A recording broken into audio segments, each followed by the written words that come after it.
It's raining, it's coming.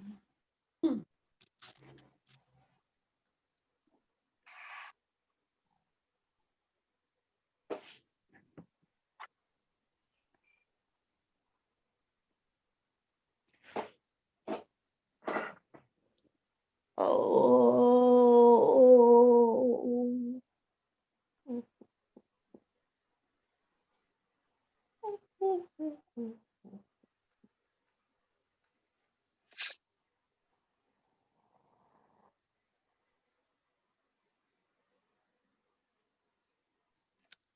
Good morning, everyone. Welcome to another session of the Natural Remedies Kitchen Cooking for Transition course. Once again, I am your host, as you already know, Davina, and today we have a special guest lecturer, Dr. Winston Craig from Andrews University.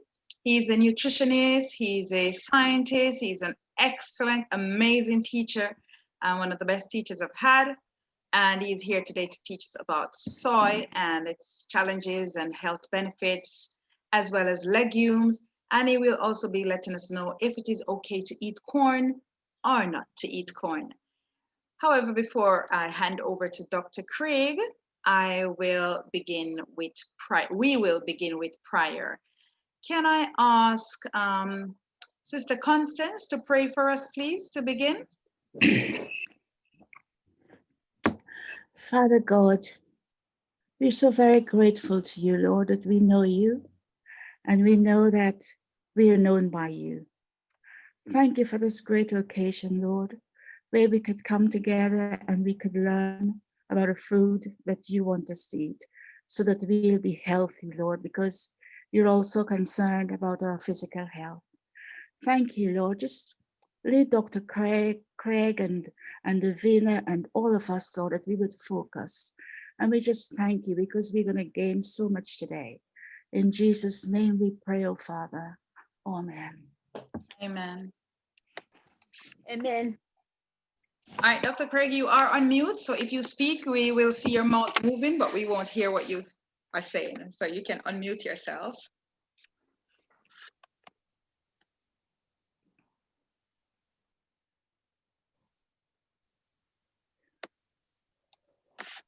Good evening. So happy to be here with my British friends. Excellent. Spend a little time with you here. Are we ready to show our PowerPoints then? Yes, yes, yes. You are host. I've made you co-host so you can share your PowerPoint as you feel the need to.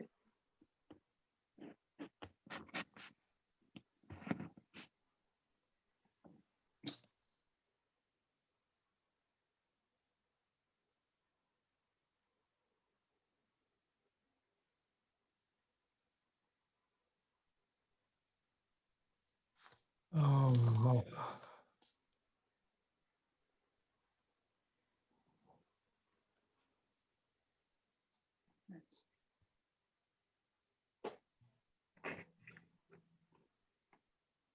Okay.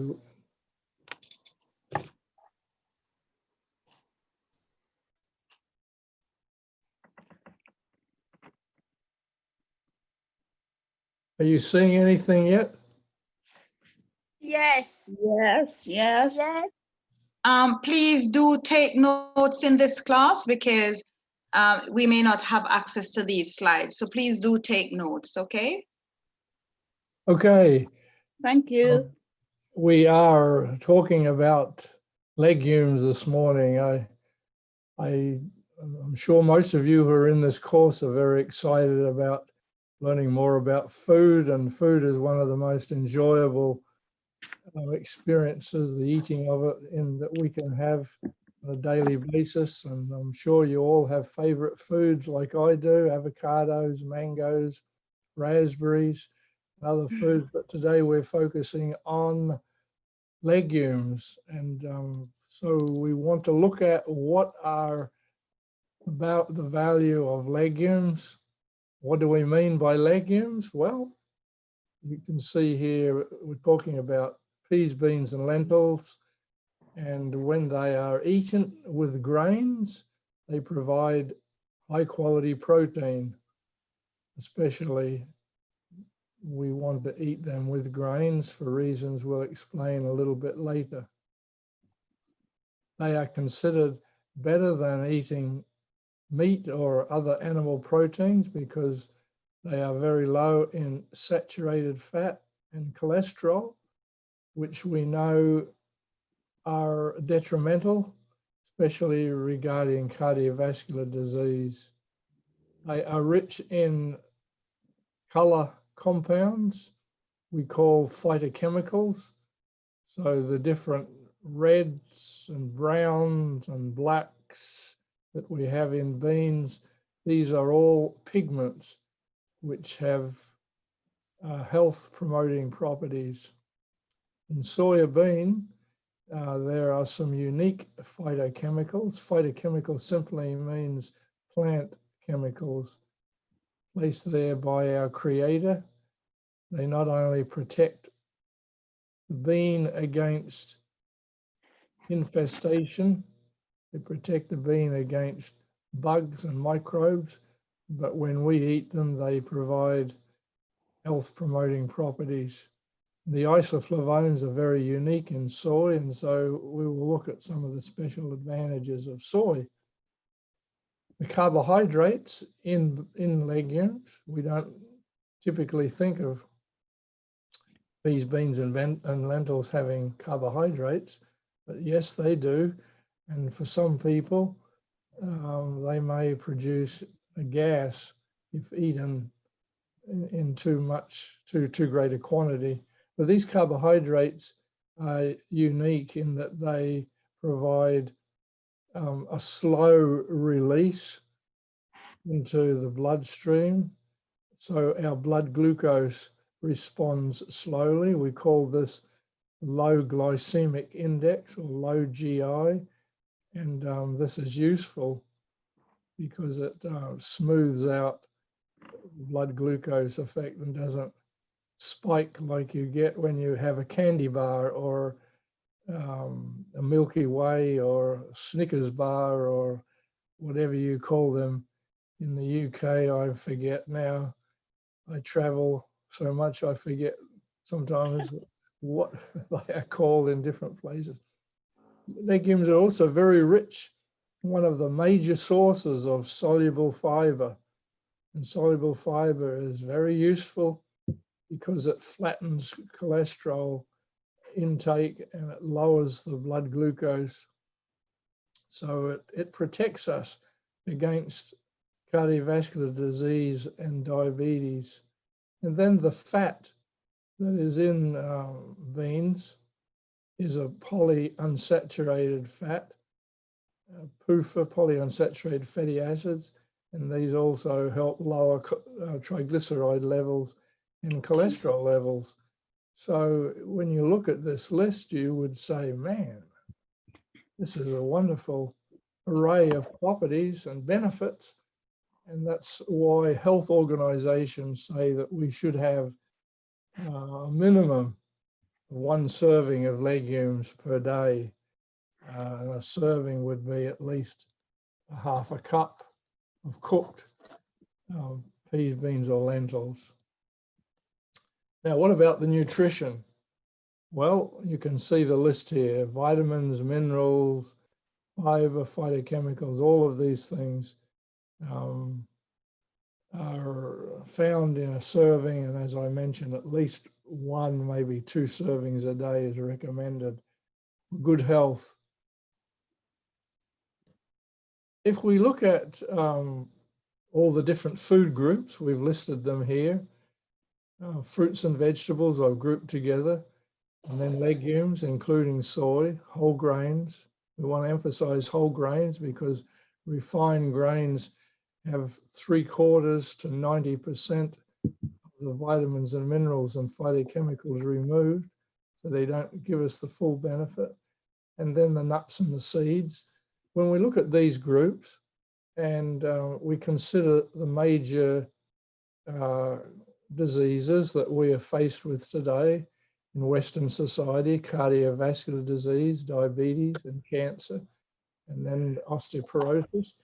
We will see the X there represents that if we are consuming that food group, we get protection.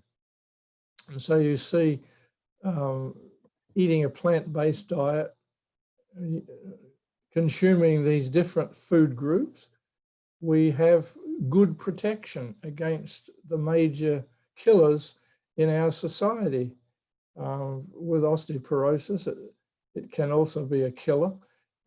People fall and many times are restricted and often have ill consequences. The protection is not quite so good, but still there is protection. So we want to look at the legumes particularly, and you go across the chart, then you can see they provide protection against all the major problems we're faced with.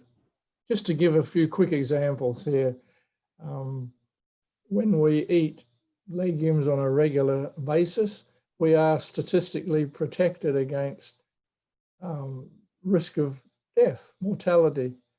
And this publication here tells us that for every 20 grams of legumes we consume in a day, our risk of dying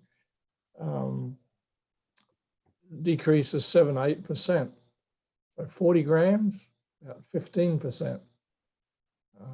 So you can see that's significant. Cardiovascular health, using half a cup a day, at least 3 times a week, we can be significantly protected against coronary heart disease. 22% in one study, and another study looking at black beans, which happened to be my favorite. You eat 1/3 of a cup of black beans a day, and you will see that the protection is almost 40%. These were in people that were tracked over 10 years. And looking at a collection of 10 studies, clinical trials that lasted 1 or 2 months, you can see one of the reasons why there is protection against cardiac death, and that is cholesterol levels, triglyceride levels are decreased.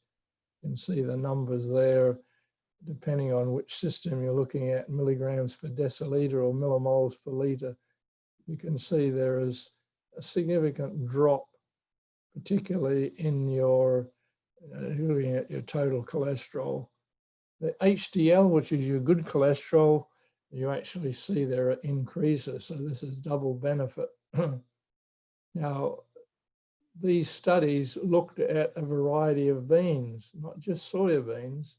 Soybeans are special, have special properties, but all beans, whatever you like to eat, peas, lentils, garbanzos, baked beans, all the beans have these properties that we're talking about. We'll talk about soybeans in just a little bit, what extra benefit you get from the soybeans. So here we see using legumes regularly can protect you against various cancers: oral cancer, esophageal cancer, stomach cancer, colon cancer, etc. And the reduction in risk of cancer may be from 30 to 60%. Very significant protection, and on average, looking at all the sites, it's about 32%. So heart disease, cancer, good protection. What about diabetes, type 2 diabetes? A Chinese study has shown eating legumes can reduce your risk of diabetes by about 40%. You'll see the purple column there, 0.62, that's a 38% reduction. And looking at various legumes, you can see that soybeans provide the most protection. The green is the smallest, so the risk is most greatly reduced. Peanuts, which we think of as nuts, but they're really a legume, it's only about a 20% protection. Soya milk, about a 40% protection. So there we have it. Diabetes, cancer, heart disease, reduction, significant 20, 30, 40% reduction in all of those. Now that's the story, big picture of legumes. Now let's focus in the remaining few minutes on soy. As I mentioned earlier, it is unique.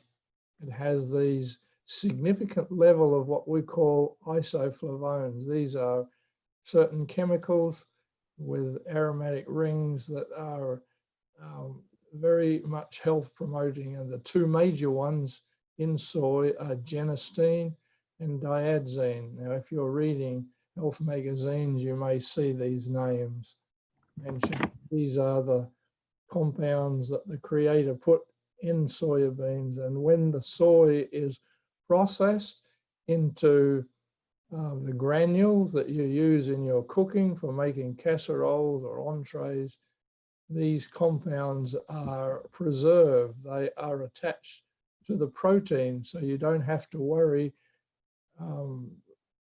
when you use soy milk or soy flour or soy granules, TVP, textured vegetable protein, it's often called.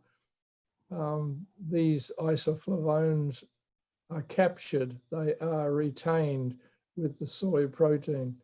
And as we have mentioned earlier, soybeans have a very unique quality of protein. Many of the plant proteins need to be eaten with grains to get your full array of amino acids, the full profile being good. Soybeans have that naturally, so they don't have to be eaten with wheat or corn or rice as the other legumes do. This was a study done by the late Vernon Young at the Massachusetts Institute of Technology. He was one of the leading protein scientists in the world, and he conducted experiments with college students where they were fed meat or milk or egg or soybean as their only source of protein. So that's 4 different types of protein. And he found in doing nitrogen balance studies that the college students, their protein status didn't make any difference as to where they obtained their protein. So it was either the animal source or soy protein. This was in the 80s, which is like 35 years ago now. This was an earth-shattering experiment. Some people still don't know this, but it's well documented in the literature that soybean is a complete protein equivalent to any animal protein. As I mentioned, soy lowers your cholesterol levels about 5%. The LDL, your bad cholesterol, can be lowered 5%. The liquid form seems to be more effective than the powder form. So drinking your soy milk may be more effective than putting soy flour in your muffins or in your scones or in your bread or whatever. But it's still useful, but just to record that the liquid form is a little bit more effective. Now, the benefits are not only with adults, but it's nice to know they're also for children. You can see here that young children that had elevated cholesterol levels that were fed soy diets that were low in fat, they also experienced up to 25% drop in their LDL cholesterol levels, which is greater than what is found in a standard low-fat diet. Now, genistein has a number of properties in the soybean. You can see here it not only lowers cholesterol, but importantly, it protects the cholesterol in your bloodstream from being oxidized. And it's the oxidized cholesterol which is the most damaging. It also prevents platelets in your blood from clumping together. And this is what happens in a blood clot, which we call thrombosis. It also helps relax the blood vessels so that the flow through the arteries and the capillaries is better. We call this vasodilation or vascular relaxation. And then when there's been an injury in the artery, such as happens with a blockage or a minor heart attack or something, it promotes the enlargement of the artery to survive the situation. So these are all positive advantages that are provided when you eat the genistein, which is in the soya bean. Now, when you compare those who eat soy with those who eat little, if any, soy, and the best populations that are studied are Asian populations, which commonly use a lot of soy, you find that protection against many cancers can run from 30 to 80%. Prostate cancer, you see this study from Loma Linda from about 20 years ago, found that those who used soy at least once a day, you get 20% protection for prostate cancer. Using more than 1 cup a day gave greater. Now, the numbers were small in this study. Other studies that have been repeated, you have less protection. So this column maybe would be up here. So 30 to 40% protection. For women, the breast cancer protection is also seen here. Eating tofu very little, we put that at, standardize that at 1. So those who are eating tofu pretty much every day, you can see the reduction is down to 0.7. That's a 30% reduction. And for women, this is Asian American women who more commonly eat tofu. And you can see that if they were born outside the US, the protection is even more, it's 50%. And people wondered, why is it that when you were born outside the US, you have a greater protection? And further research found that if children use soy products such as tofu during adolescence, during puberty, there is a greater protection against breast cancer when they are adults. Here you see 2 studies, children using soy during childhood or adolescence was associated with 25 to 50% reduction in risk of breast cancer. So health promotion people often say, well, it's very hard to get young people to follow healthy lifestyles. People think, you know, I'll change my habit when I get older and I'll get the protection. But this is one study that nicely shows that you can never start too early, that even young children are building protection for later in life. Now, people often say, these isoflavonoids are estrogen-like compounds. They are dangerous. They increase my risk of breast cancer and many other things. Well, you have to understand some biology, some biochemistry, and I'll just try to simplify it here in that these isoflavones are like estrogens, but they aren't estrogens. They actually have a dual nature. They can actually stimulate some tissues like estrogens, but on the other hand, they block other body tissues so that they negate the effect that estrogen would have. So in breast tissue, which are sensitive to estrogen, they actually have an anti-estrogen effect. whereas in bone tissue, they act like estrogen, so they have a positive effect. So this is all to our advantage because estrogen keeps bone tissue dense, prevents against osteoporosis, and it has an anti-estrogen effect on breast tissue so that it protects women against breast cancer.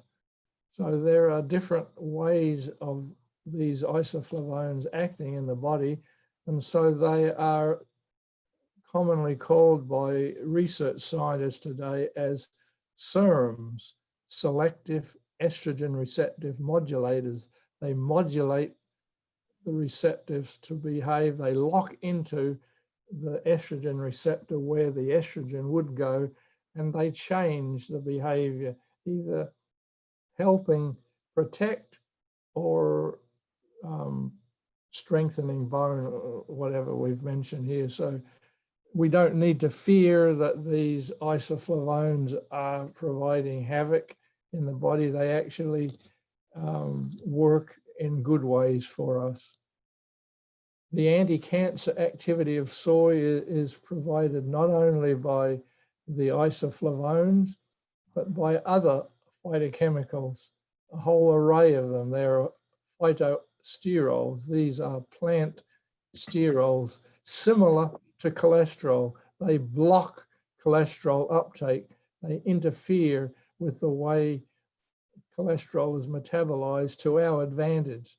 Saponins, which are the soap-forming properties in soy, and phytates, which some people have said are negative, but they actually protect us against cancer. Now, for some women, maybe as much as 40%, using soy products can result in less frequent and fewer hot flashes and other menopausal symptoms. So they are commonly used as hormone replacement therapy. Not true for all women, but for at least 4 in 10 women, research has shown do get benefit from that. Now, what about bone protection? Number of studies. This is just one looking at post-menopausal Japanese women. They found that bone mineral density of the spine was higher in those who had significant soy intake compared to those who did not. And the one factor that we do want to note, written at the bottom here, is that the effect of the isoflavones are more pronounced in early versus late postmenopausal women. In other words, the first 3, 5, 7 years in postmenopause is where the effect is greatest. After that period, the protection is less effective. This is an Italian study that looked at postmenopausal women who were given genistein from soybean. These are the red bars, and you can see that the BMD, the bone mineral density, improved over the 2-year period they were studied, whereas the placebo, or those that were not getting the isoflavone, their bone mineral density decreased over the 2-year period.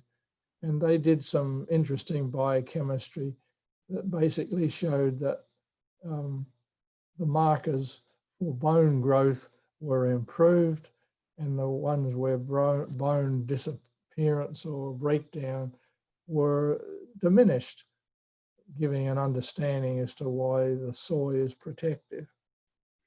Now, many people get their soy from drinking Alpro or some other product. You can see there are many different products, almond, oat, coconut, and so forth. The soy, of course, is the only one that has the isoflavones that provides all that protection that we've been talking about in the last 10 minutes. And 1 cup of soy beverage generally provides some significant protein, very little saturated fat, And what one should do is these 3 bullets here. I emphasize that when you buy your dairy alternative, you want to make sure that your daily value of these 3 nutrients is an adequate level. Your calcium should be 20 to 30% of your daily need, vitamin D up to 30%, and your B12 provide a third or a half of your daily needs. These 3 nutrients can be difficult to obtain, maybe impossible to obtain on a plant-based diet unless your food is fortified. And one of the excellent ways to get fortification is through your dairy alternative beverage. So make sure that your soya milk or other dairy alternative has substantial level of calcium, vitamin D, and vitamin B12. If you make your own, it's not going to have these 3 nutrients in it. So the commercial variety, make sure it has these, because not every brand, not every variety has the fortification that is needed. Now, just to conclude, soya bean has come under a lot of attack from various sources. The dairy and meat industry has really been uncomfortable with how soy market has really taken over in the last decade or 2.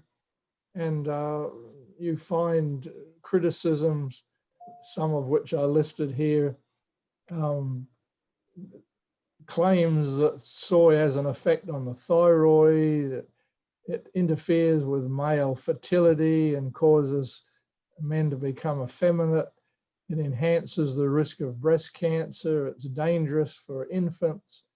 It changes your brain function and it causes allergies. Well, it is true that it does for some people, a small number of people, it causes allergies, and in those people, they should avoid it.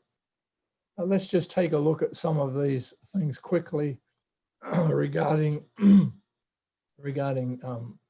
thyroid. Research published some years ago showed that soy foods do not adversely affect the thyroid in healthy adults. However, soy can inhibit thyroid medication in hypothyroid patients. Hypothyroid patients don't need to avoid soy. They just need to get adequate iodine. And of course, the classic way of getting that is using iodized salt.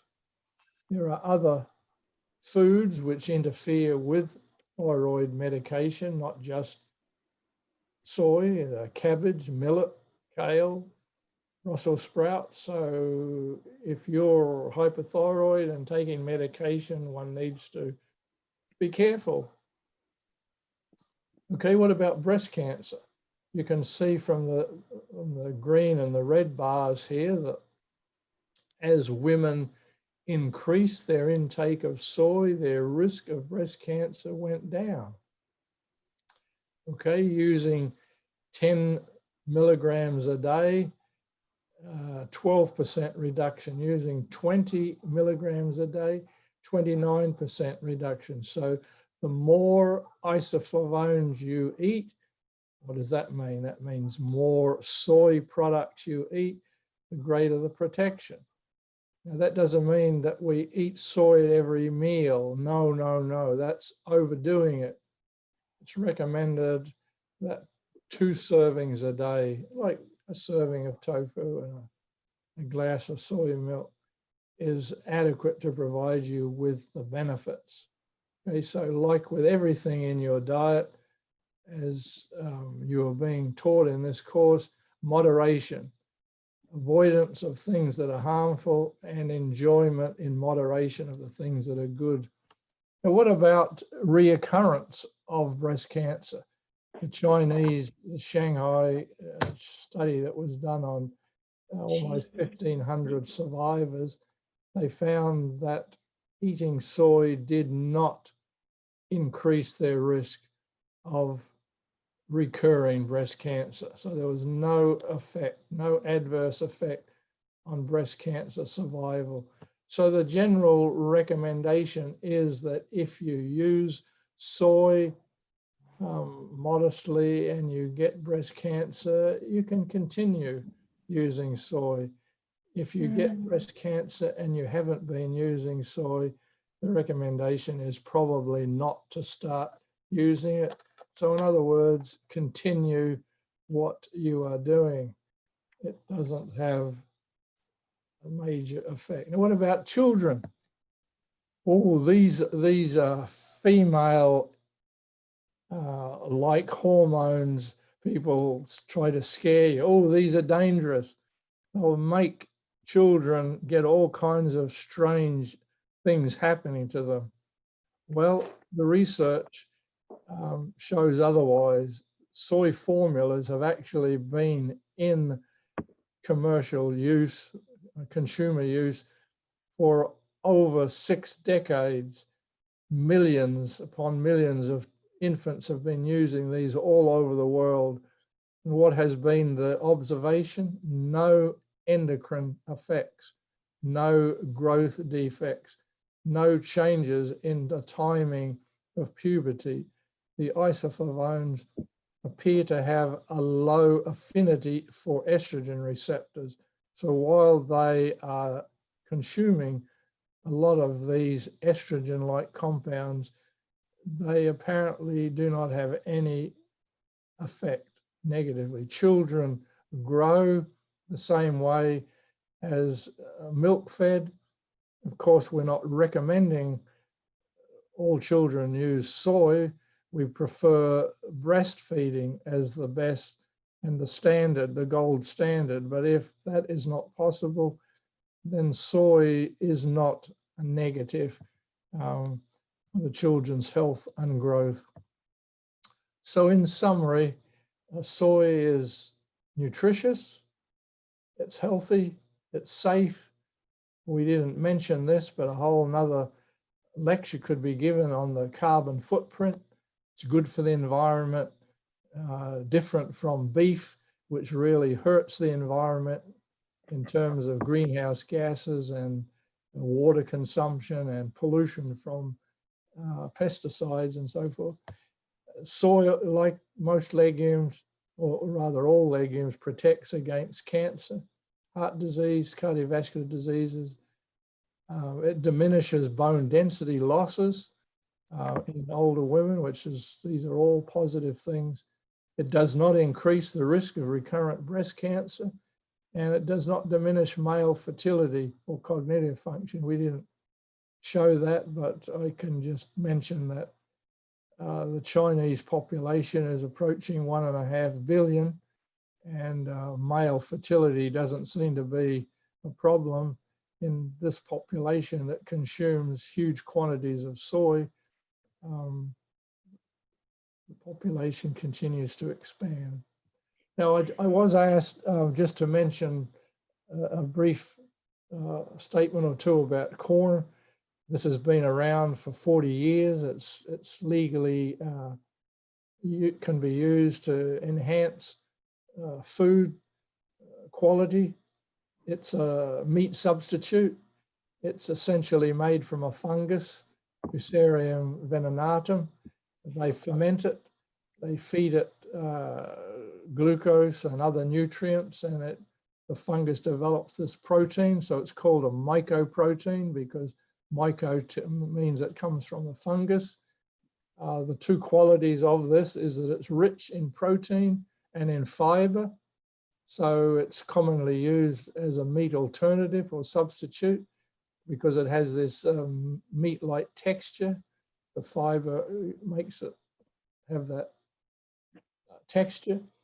There are reports that it does have adverse reactions in some people, and it may even cause food allergies. So as with peanuts and soy and strawberries and other foods that some people are allergic to, those people, of course, shouldn't use this you would have to read the label to see whether the product has this in it. Some of the qualities that people talk about is it's very low in sodium, very low in fat, has no cholesterol, it's extremely low in saturated fat, and it has a low carbon footprint as legumes do. So people who are looking for these qualities use this to promote it. It may lower blood sugar and blood cholesterol levels as the legumes do. The research is not as abundant and assuring as it is with the legumes, but there are some isolated studies that suggest this. I suggest if you use this product that again you read the label carefully, because some corn has wheat or egg white added. So if you're allergic to gluten or allergic to egg, you may get allergic to this corn product. And it's not really the corn, it's the additives that are put with the corn. So my summary on this is, if people want to use it and they don't have a reaction to it, it isn't going to be detrimental to their health. There are so many other gluten and soy based meat substitutes available, peanut based also, that you don't need to extend your culinary skills into this direction. If you're scared about it being a fungus, which is not a sort of traditional food, but if you're used to eating mushrooms, this is not all that different from using mushrooms. So depends on your philosophy. You can use it or you don't have to use it. It has maybe some benefits and it may cause some negative for some people. So it's your choice to use it or not to use it. I personally don't see any need to use it because we have so many other substitutes, but I don't use that many substitutes anyway. I love my garbanzos, I love my black beans, I love my peas, I love my lentils. 90% or more of my protein foods come from those things. So the meat substitutes are okay if you're eating out or in a potluck or something, they are there, but they aren't the major source of my protein. So bon appetit. Enjoy your course, your fine instruction, and we hope that this little survey of legumes, peas, and lentils provides you with an assurance that soy is good, healthy, nutritious, and don't overdo a good thing. Thank you very much. Thank you. Amen. Thank you very much, Dr. Craig. Amen. Thank you. That, as usual, was very enriching, very enlightening, very educative. Thank you very much, Dr. Winston Craig, for coming to enlighten us on the benefits of soy. And I hope you were taking notes because there are a few questions from this presentation that will be coming on the final exam. So Really? Oh no. yes. Dr. Craig, any chance you could just show us back the slide on the amount of calcium and vitamin D and B12 that you should look for in your fortified products?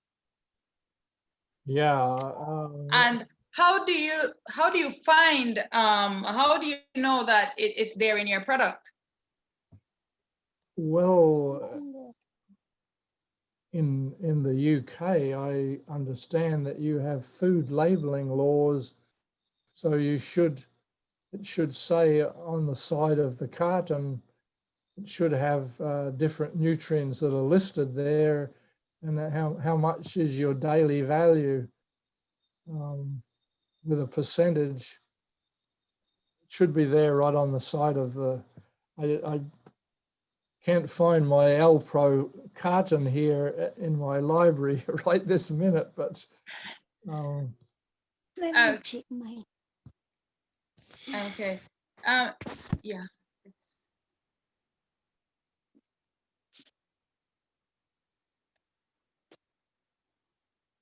Those numbers are not set in concrete. Here we are. Okay, I think that's the slide. Slide 26. Yeah. Please just take note of 1 cup of soya milk. I mean, as they say, it's not written in stones. You may find, especially with different brands, and from time to time you may find things change, but it's just to have a general idea what you should be looking for. Yeah, it's about 1/3. The numbers aren't, there's no law or established nutritional mandate, but you want a significant amount. If it says 5%, it's too low. So you want numbers around 25, 30, 35%, somewhere around there for all of those 3. Yeah. And question, have you got any questions for Dr. Craig? And the next slide as well, Dr. Craig, soy under attack.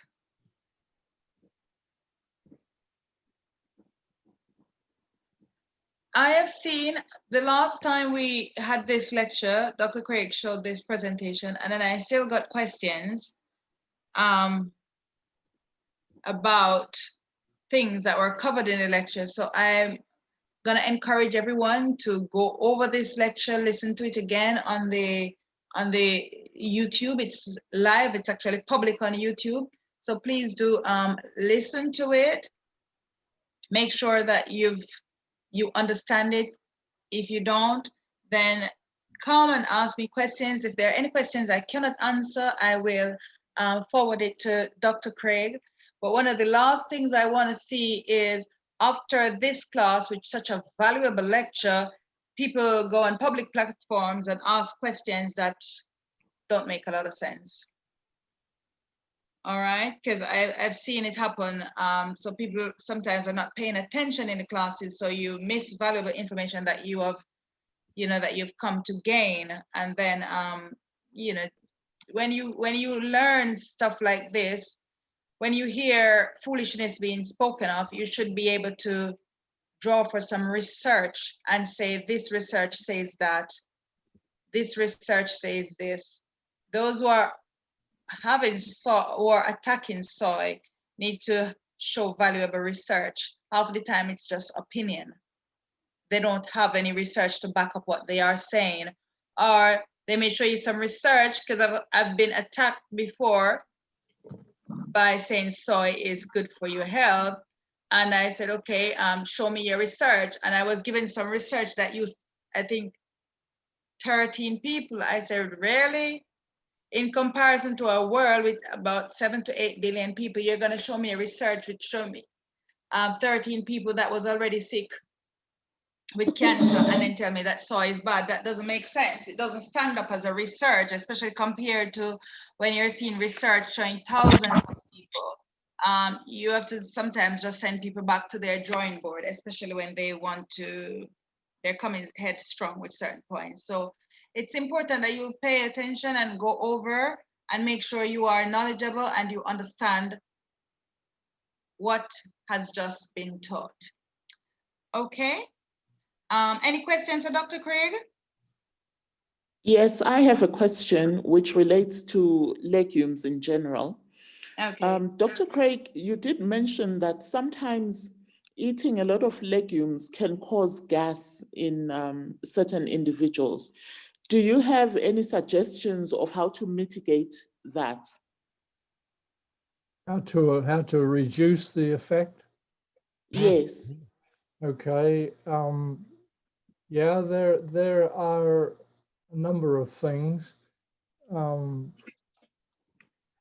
are some populations of the world, like in the Middle East, who use a lot of beans that don't have the gas. So clearly the flora in our gut does have a major effect. They break down the sugars. It's the sugars in the legumes that actually cause this flatulence, this bloating, this gas. So That is why soya milks that are based on the isolate don't give gas, whereas those that are based on the whole bean are more likely to give gas in the process of extracting the protein. The carbohydrates or the sugars are left behind. If you're cooking in the kitchen,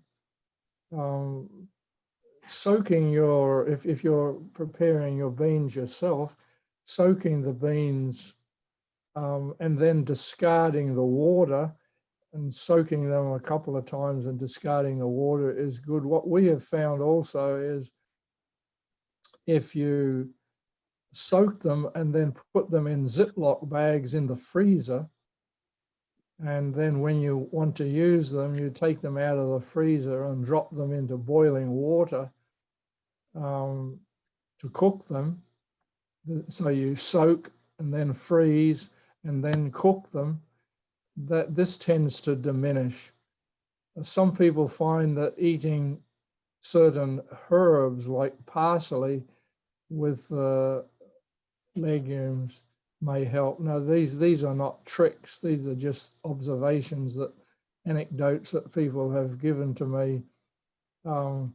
But effective cooking, of course, is the best way. That's why canned beans are often better than home cooked beans, because industrially, the commercial company cooks them more intensely than we do at home. And so the sugars are more likely to be broken down. And so digestion occurs better. So the gas is a result of the flora in our gut eating the sugars that we're not able to digest. So it's not a negative thing. It's, in some respects, it's a positive thing, but it's uncomfortable in public if you're having this gas. So eating in smaller amounts, eating with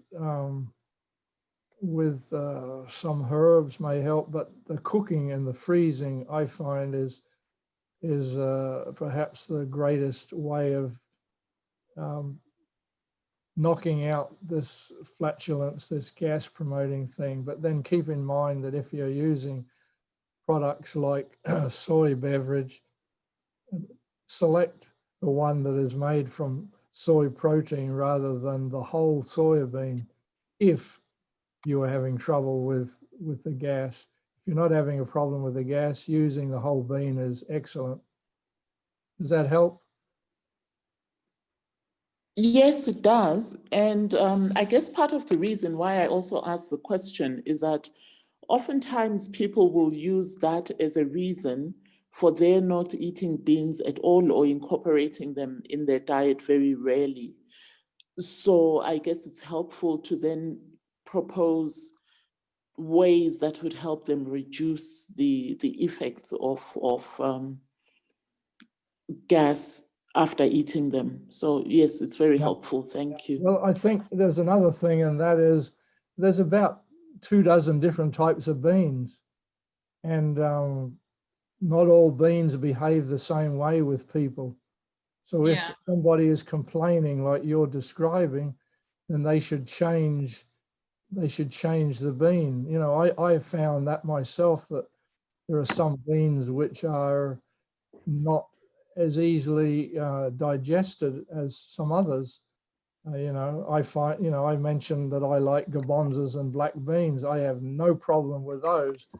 Some other beans may be uncomfortable. So suggest to your clients, to your friends, that they should change other beans. Even the brand, if they're buying canned, some canned beans are not very well cooked, and you change the brand. So simple things like changing the bean or changing the brand can make a big difference to the amount of gas that's produced.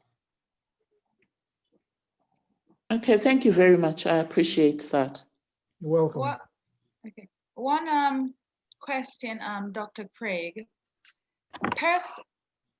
I know, what does research say about soya on fibroids?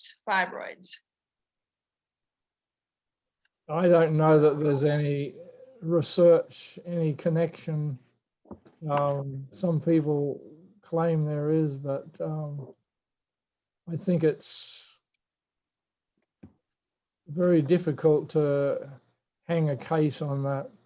If you have that problem and you or anybody has that problem and they suspect that soy is, then you can easily cut back or cut out and do your own experiment to see whether it is helping. But in terms of scientific literature, there's no universal mandate that says there is a connection for most people. But as with everything in diet, everybody's physiology is different. People react differently. Our GIs are different. Our metabolism is different. So if an individual feels and claims and they have evidence that a certain food is not reacting to their body well, then it's smart to eliminate it. But for the rest of us, enjoy. Okay, thank you. One last question from me, Dr. Craig. Salt, I know it's iodized, but is table salt good? Is what? Is table salt, I mean, it's not even related to soy now, it's slightly off, it's about salt, table salt. Is table salt good for food? I mean, what is its composition? Because I know in terms of iodized salt, it's probably the only one that's iodized, but for those who may have thyroid problem and may, is advised to continue to using their soy, but they may need to increase their iodine. What are other ways they could get iodine then in their diet apart from the table salt, considering the composition of table salt? Seafood, either So seaweed and stuff like that. seaweed or fish are the only other places. Iodine is a very difficult element to get. That's why it's universally added to salt, because everybody uses a little bit of salt. The salt that occurs in commercial products, however, canned and packaged products, the salt that's used is not iodized. So if you're not using any salt at the table, then you would have to use seaweed, or if you eat fish, of course, you get it that way. But yeah, iodine is very difficult to get in our diet in levels sufficient. Okay, all right. How about the pink Himalayan and the Celtic salt? Do they have iodine? The pink salt, the Himalayan salt, there's too much hype surrounding that. They claim it has every element contained in there, all 100 elements and so forth. It's too much hype. And I'm not sure that I want every element. There are some that I like, lead and cadmium and arsenic, that I certainly wouldn't want to have in my salt or in my food. So, you know what? The regular iodized, Morton's regular iodized salt is, to me, the best, because it's cheaper and it's highly regulated. The sodium chloride has a specified level of iodide added. It's whatever it is, 0.01%. Using some of these other salts, there's too much hyperbole and hype and all the rest of it. If you want to use those things, you do so without really knowing what's in them, because they don't have the same stringent controls that the regular salt has. Okay, all right.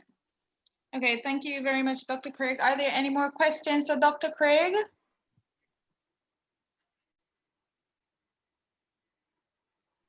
Any questions to Dr. Craig? No. Not today. No. Well, I won't be here tomorrow. It seems as if somebody has plans I for you have one tomorrow, Dr. question. Craig. Okay, go ahead. I have one question, please. And the concern of soya is that it's engineer modified. So I don't know what the doctor is to say about that. I don't use soya in this kind. I don't even drink that milk because that they say don't use soya because all the soyas are engineer modified. So I don't know. Where are you, Christine? Are you in the UK? Are you in, where are you? I'm in London. Oh, you're in London, okay. I'm in London. All right, Dr. Craig, I don't know if you want to say anything about that most soya being genetically modified coming from California, possibly. Yeah, I didn't hear, the connection was not clear, but I assume it was asking about genetic modification. And my general feeling about GM is where possible, you should avoid this because we don't have all the research there are two camps. There are those who say it makes no difference. There are others that say it causes all kinds of strange things in experimental animals that we don't know about human beings. My daddy, when I was growing up, taught me a basic principle of life, and that is, if in doubt, leave it out. And just stuck with me all these years. And if I can go to the grocery store and it says non-GM, I'll pay the extra to get that. If you don't know, then you know, it's a gamble, I guess, whether you're worried about it or not. Sometimes the anxiety about GM foods might be greater than the harm caused by the actual GM. So wow.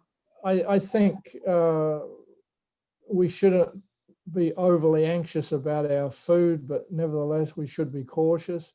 So my summary is, if you can buy products that are non-GM, do so, even if it costs 10 or 15% more. It's worth it for peace of mind. Oh, thank you. And if you can plant and grow your own food, that is always the best option, right? Yeah, it's organic, fresh from the table, 3 minutes from the garden to the table.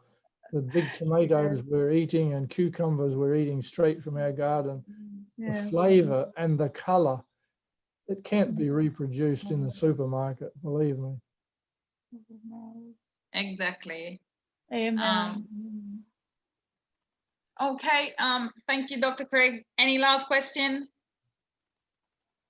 Yes, I have one more question. Okay. Is there any advantage to using fermented soy like tempeh as opposed to ordinary tofu? Yes, if you like it more than the regular, and clearly you enjoy your food, it's going to do you more good. If you're scared about your food, it's not going to do you so good. Regarding nutrition, the fermented products seem to have a better iron availability.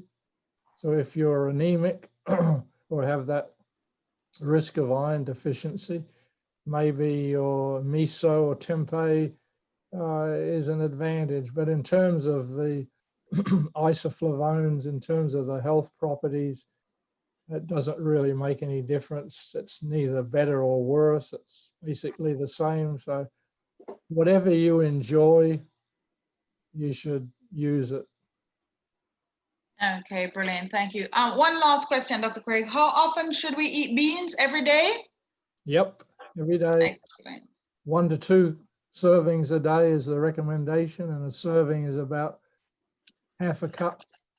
All right, excellent. Could you just say that again? How much is a serving? A half a cup. I hope everybody heard that. That's cooked, that's not dry. Okay. some people forget, and the same with vegetables, you know, half a cup of cooked vegetables is equivalent to a cup of raw vegetables. Sorry, repeat that about the vegetables. The green leafy vegetables, we generally think of a serving is half a cup if it's cooked, or a whole cup, 1 whole cup if it's uncooked. Okay. Okay. All right. Thank you. Very much, Dr. Craig. Wishing you all the best of health and have a wonderful course. And I'm signing off now. Thank you for your attention. Thank you. Thank you. Thank you. Thank you very Thank much. you. God's blessings, Dr. Craig.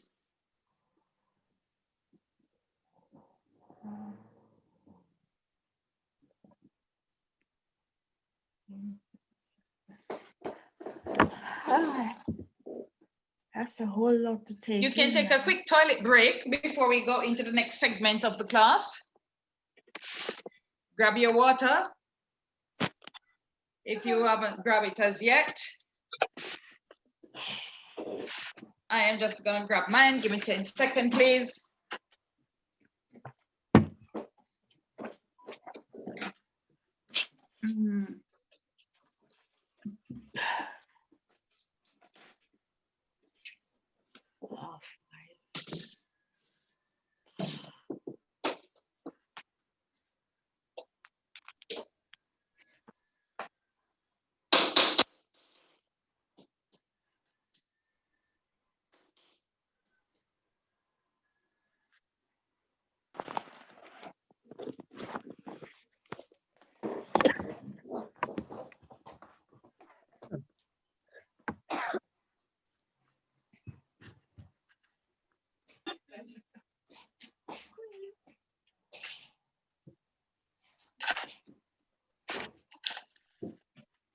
All right, great. How did you find that lecture? Very interesting. Very interesting. I wish you could have Yeah. taken all the notes. Well, guess what? One good It's thing is that recorded. this lecture was recorded and it is live streamed to YouTube. So let me share the YouTube link with you from Please. now. Mhm. Because what happened is he almost did not make it this morning. And midnight, 2 o'clock last night, I was in communication with him. And then I tried to find the old video and it was saying this video no longer exists. Ooh. Yeah, so that's when I said to him, okay, because based on the timings, the last time he was at class at 7 a.m. 7 a.m. he had to log in. So I was trying to work out where he could come like an hour and a half later and I would have started the lesson with the other stuff. But I'm shocked when I check and I see he's logging in. So it was, and the hour and a half later would have been 8:30. But I don't know, the timing must have changed since. But just all this different time zone is getting into my head. You'll get there. Yeah, I'll get there eventually. Okay. Yeah. Okay, so I have sent it to all the groups. Let me send it to the detox group. Thank you. Mhm. Okay.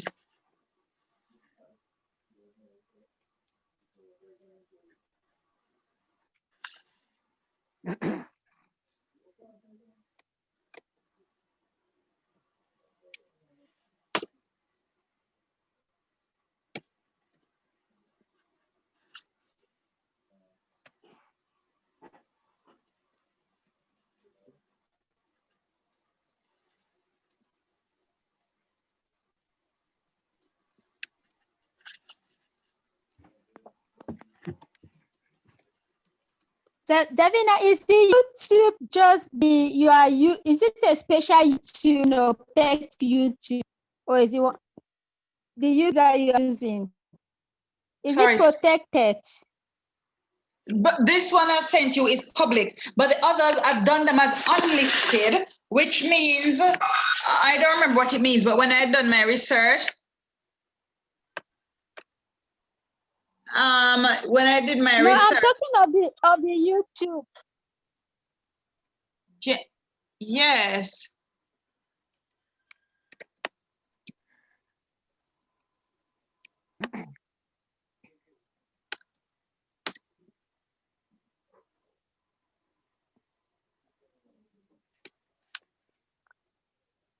I don't know what you're asking me.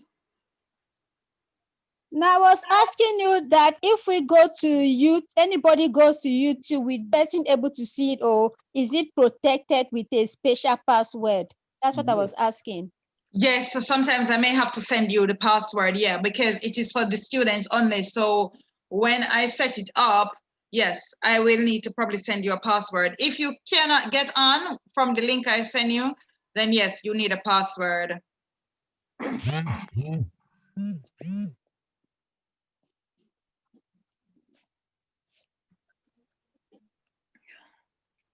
Yes, Davina, Hmm? one of the other reasons I can't even cook tomorrow because I've got workmen in my place as I speak.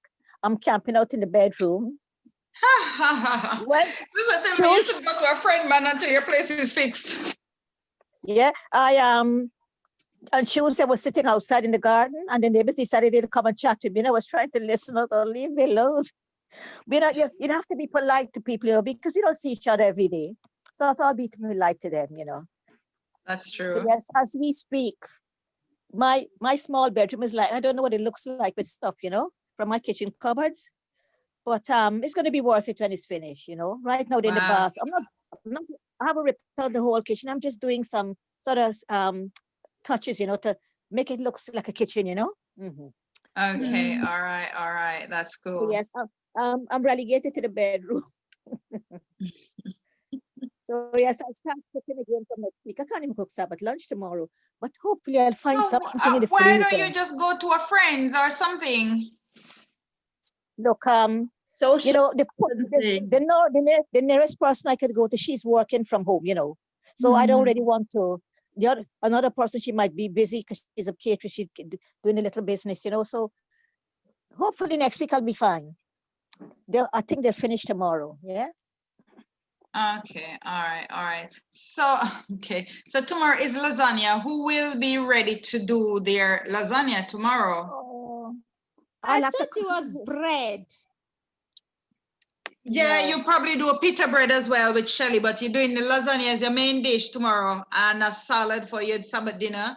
And then you have some bread on the side, yeah, that you probably will have after your breakfast or something. But you'll be doing some bread. You'll be doing the pita bread. Sorry, say that again. Say that again, Christine. I thought it's banana bread. So that's like a dessert. Banana bread. That's like a dessert. That is sweet. Yes, it is sweet. It's a dessert. It's a bread. Not a dessert. Yeah, banana bread is a dessert. Oh. Yeah. So Davina, is the ingredients in the chat for lasagna, for the lasagna? I'm not sure, but I can give you the ingredients today. I'll tell you them. Yeah, I go through a lasagna with you in this lecture. All right, I'm gonna share my screen. So we're gonna look at two things hold on. Let me start the recording again. All right, I'll take my picture off and I'll start the recording.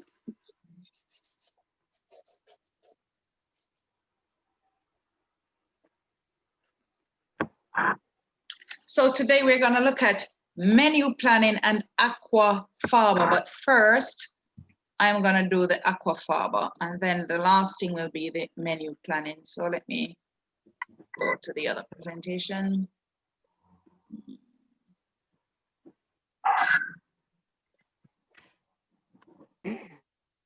And you're gonna enjoy this lesson. Wow, it looks yummy to me. Excellent.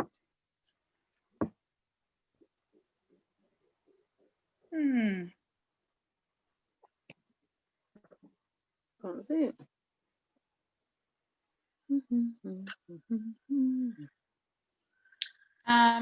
Is Charles in the class? Charles, are you in the class?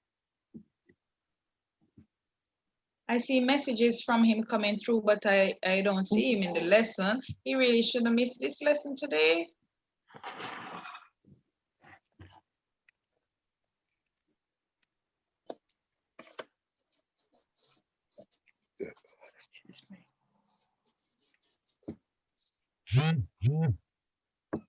Okay. All right. So aquafaba.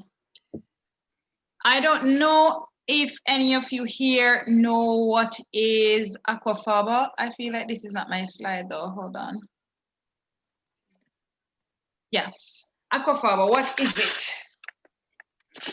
Funny, interesting ingredient that every vegan should know about. All right. And every cook should have this in their kitchen. I mean, every cook has this in their kitchen, but that no cook should throw away. So normally, right? I mean, I can't speak about now because I'm still trying to get settled. But normally in my kitchen, whenever you go in my fridge, there is always like a little glass bottle, like a little jam-sized bottle in my fridge with this aquafaba in it, the bean water. This is an essential ingredient for a vegan kitchen, okay? Aquafaba, and what this means is water from the bean. So if you buy a tin of beans, that water that we always drain off and throw away, that's the water that is called aquafaba. When you boil your beans, that water after it's finished boiling is the aquafaba. That water is an amazing little piece of ingredient to have in your kitchen. It's quite exciting, the things that you can do with it, and it is so cheap. So the technical bits of it, what is aquafaba? It is a viscous, meaning thick water in which chickpeas have been cooked. Due to its ability to mimic functional properties of egg whites, in cooking, it can be used as a direct substitute in recipes such as meringues, ice cream, fudge, mousse, marshmallows, mayonnaise, cheese, and muffin. Okay, yes. I know this may sound like, huh? So the bean water that you have been draining all these years is very valuable to you, okay? Sorry, you were saying? Davina, Yeah. how long has this been popular? Maybe from about is it maybe 2009, I think, or 2013, somewhere there about, but I don't remember that aspect of the history of aquafaba right now. And what I may be telling you, I may be mixing it up with something else, to be honest. But if I can still find the previous videos, the history is there. But I don't remember that history right now, if what I'm saying to you is accurate. But yes, it's not too far in the past. Also, how long can you store it in the fridge for? I have mine in the fridge maybe for a week or so sometimes. But if you see it going off, you just throw it. Fine. Yeah. the nutritional value of aquafaba. So it has some nutritional value, but it is no big or great nutritional value, right? But there's some nutrients in it. It is low in calories, which is good. It has some protein, it has some carbohydrate, it has some fat, but it's all very low in all of these. Well, what happens? What happens when you buy a tin of canned beans that has brine, that has salt? Okay, well, it may alter the recipe, whatever you're using it for, but you can just cook your beans. So there was something I wanted to point out with what Dr. Craig says. So what I recommend is, instead of tin beans, I actually prefer you cook your own beans rather than tin beans. But then there are times when tin beans are convenient. However, you need to soak your beans for 24 hours, up to even 48 hours, you can soak your beans, but you drain the water off and put fresh water the next day, right, to soak your beans. And you rinse, so you drain it off, you rinse them off, and you put fresh water to soak them, right? And when and don't cook them in the water that you have soaked them in. Not only that, but if you researches, so maybe Dr. Craig may not be aware of all of the researches, but researches has shown that if you do that right, except soybeans, the longer you soak it, the more rubbery it becomes, and the longer you will be cooking it forever. So you want to soak your soybeans for about 8 hours. The other thing now is, researchers have shown that for those who may find that they get some bloating and stuff like that from beans, when you soak it and you cook it until it is tender, right, you use that for a period, let's say about 7-10 days. Yes, you may find that you do get some bloating in the beginning, but as you progress and you carry on using it, your body gets over it and you overcome the issues of the problem with the bloating and the beans. Just soak your beans for 24 to 48 hours, rinse them off, boil them in fresh water, and then that water now, when it is cooked until it is tender, that nice thick water is called the aquafaba. You will clearly use some of it in your cooking, but if you have excess, because I know sometimes we cook beans, we have excess water. Some of that excess water you can just store in a bottle and store it in your fridge for a few days, and that can use in other recipes, right? It is low in vitamins and minerals because most of it would be in the beans itself. It is low in calories, which is absolutely brilliant because Davina, yes, there. Could you just take your mind back to the bloating and the gas? Go ahead. I know that the Indians they add this thing to the boiling of their beans. Maybe I'll be pronouncing it incorrectly. Maybe Thelma would help me. It's asafoetida. That's many things. Asafoetida. I know what you mean. I can't pronounce it either. Asafoetida, Asafoetida, something like that. But they put like a pinch or 2-3, a big pinch with their beans when they cook their beans, and that sort of eliminates the gas. So they say.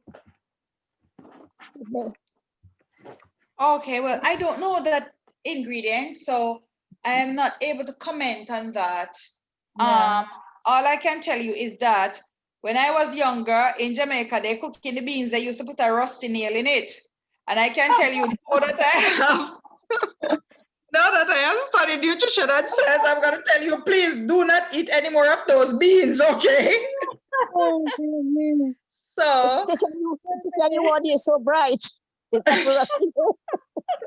To stop the gas, what I normally do, I cook the beans as the doctor said until when the beans is very soft and with a lot of herbs, variety of herbs, and that stops the gas. Exactly. Make sure you cook your beans very soft and then you cook it with lot of herbs, you won't get any gas and no bloating. Trust me, it works. Yes, exactly. And you soak those beans.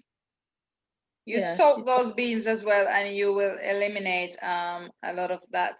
And as I said, research, lots of researches there out there that shows that after a while you overcome it if you persist. But most people, especially when they don't want to do something, they don't carry on anyway. Or they just don't know that if they persist, their body will get over it and they'll be fine. So nutritional value of aquafaba, yes, it's low in calories, it has some protein, it has some carbohydrate, and it has some fat.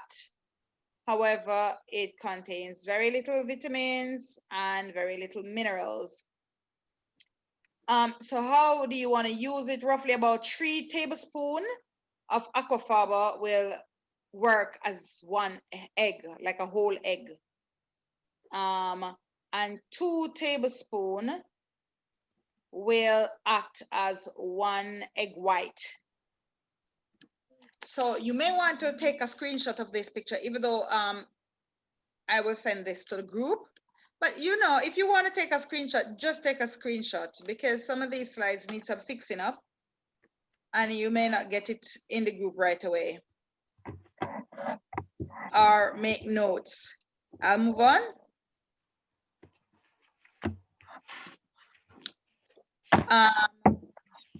We're going to be looking at different ways you can use the aquafaba. Let me see. I think I need to have that slide next. Maybe somewhere 5 egg replacer ways. So I'm going to just play this video. Oh, let me stop sharing. I'm going to play this video. So we look at 5 ways, and then we're going to look at other videos how you can use the aquafaba, right? Where is it?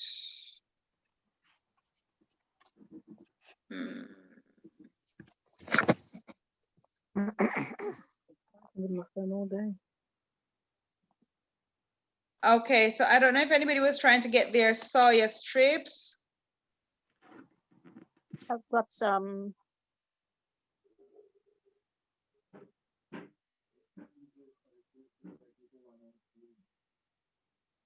Oh, I don't like it really. I don't know how. Oh, I don't know. Don't like it. Davina, you know, where could we get those soya strips from? Oh, the ABC. So, like there's ABC in Watford, or near your nearest ABC, Adventist Book Center. They normally sell them. Yeah. However, you can also get them at Waitrose. I don't know about Waitrose, but maybe I've seen them at the Asian shops, and like other health food stores like Holland and Barrett and stuff like that. I've seen them there. All right. Okay. Yeah. You get them from the frozen section in Waitrose. Oh, right. You get the other type. Yeah. Okay. So you get the other type of soya strip. So that soya strip that is in the frozen section, if it is Fry's, if the brand is called Fry's, then it has wheat in it. But and I think I did see some new ones as well, some new brands. Yeah, so I'll check it out. Read them. Right, exactly. Just read them. But the one that you get at the Adventist Book Center, why I do recommend that one is that it is 98% organic soya flour with 2% water. And for those, I recommend that one because it is as pure as you can get it. Okay. Right. The ones in the Asian shops that I have seen, I've seen types that are seasoned and stuff like that. I don't buy those because nobody plays with my food. Right. I do all the plain myself, so I can know exactly what I have put in it. So can you see this video? I could see some, but she's frozen. Oh yeah, because she's on pause. Okay. So let me make her bigger. And what she's gonna be showing is 5 ways how you can use Aquafaba All right. replacer. Yeah.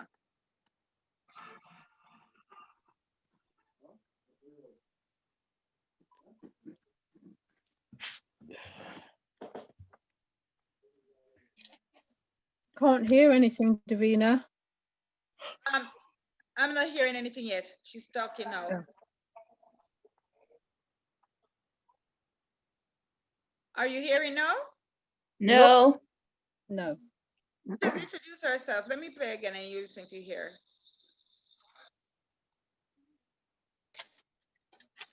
No? No. She might be muted. Why I keep having this problem. Okay, all right. I'm gonna send the link.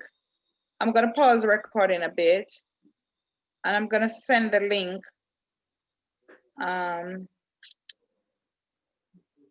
right. If I stop the recording, right? No, I can't stop it, but I'll pause it.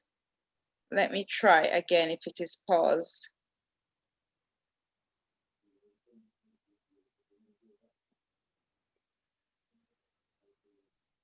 Do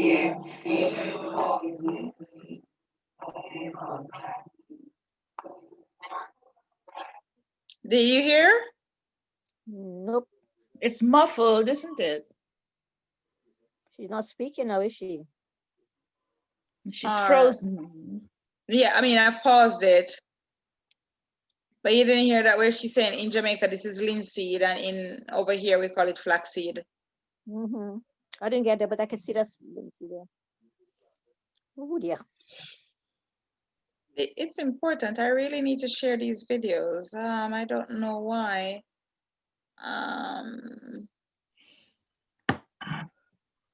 Come on, video, work. I'm gonna send the link.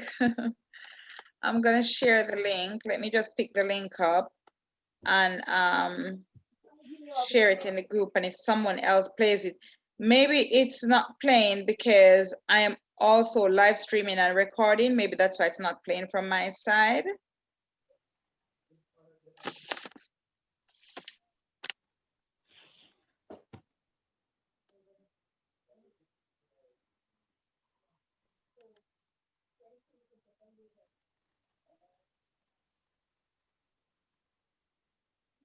There are a few videos in this lesson.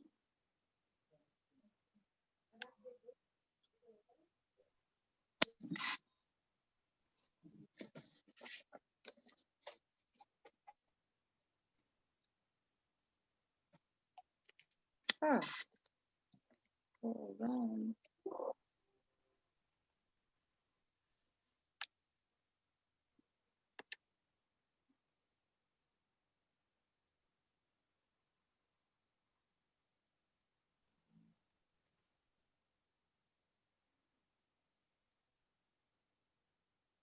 All right, I'm gonna put the, who will share it for me, please? Louise, are you there? Can somebody volunteer to share it? I'm on my phone, so I can't do it. All right, hold on. What I'm gonna do, I'm gonna join in with my phone. I'm gonna join in with my phone and see how that works.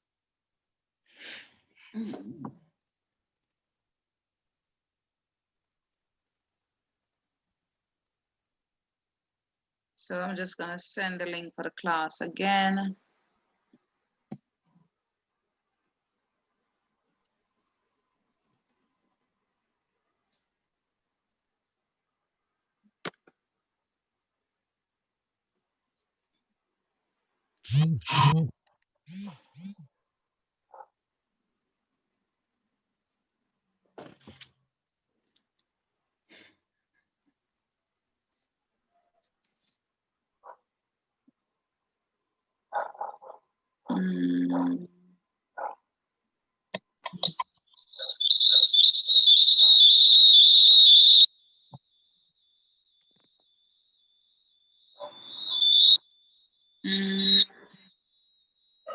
Hold on, this can get rid of the feedback.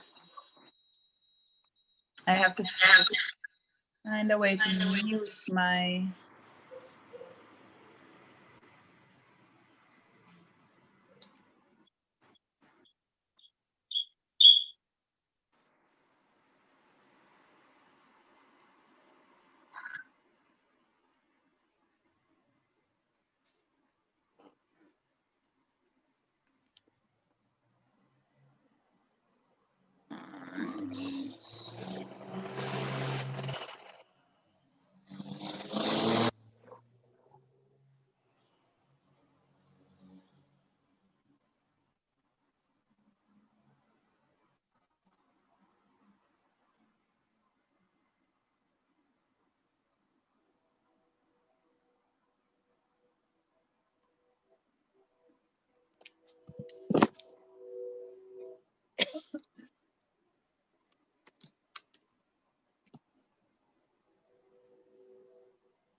I don't know how to do this.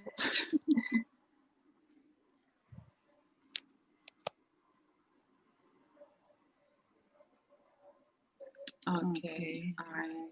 I'm gonna figure out how to get this done. Let's make. And tomorrow,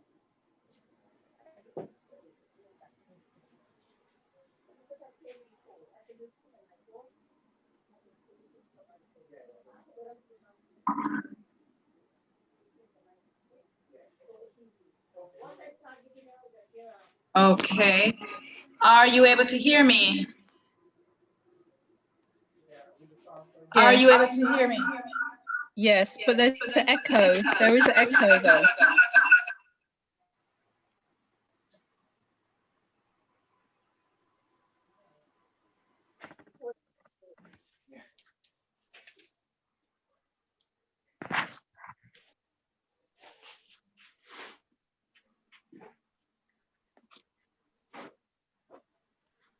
All right. Are you able to hear me?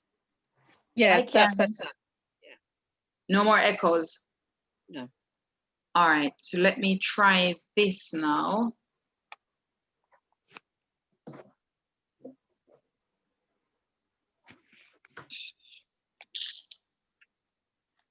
All right.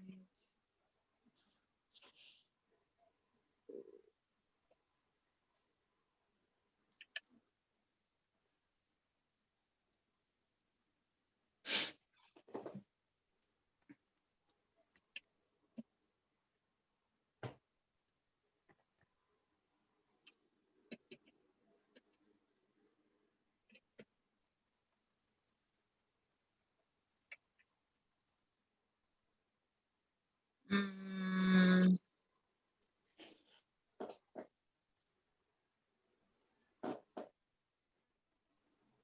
okay. Having a problem. Still not getting it. Gonna have to give up the host to.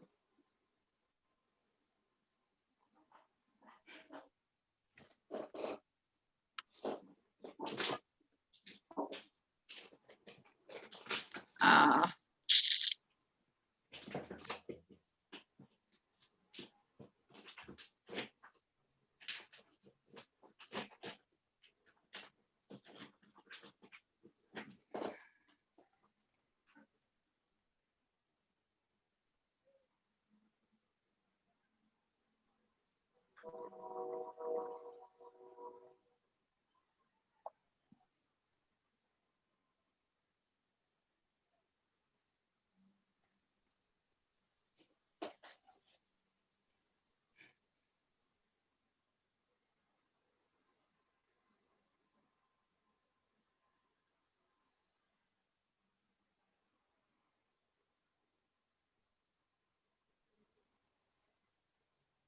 All right, let me try again.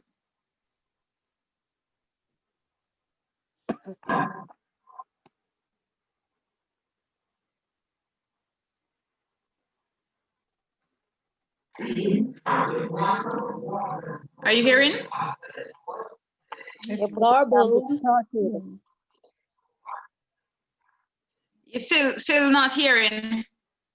We're hearing, but it's garbled. And it's stopped altogether now. Yeah. No, I mean, I've paused it. All right. Let me see if this will work.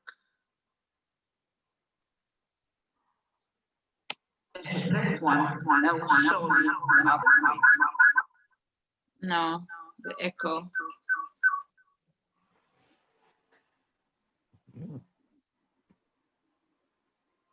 Okay, so all I'm gonna do is go to this.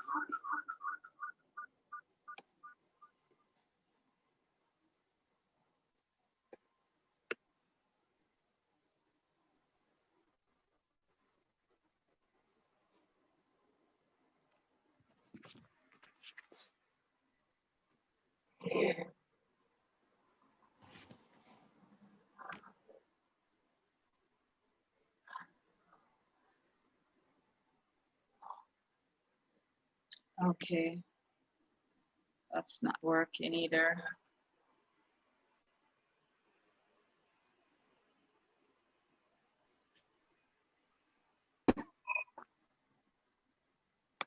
Can somebody else?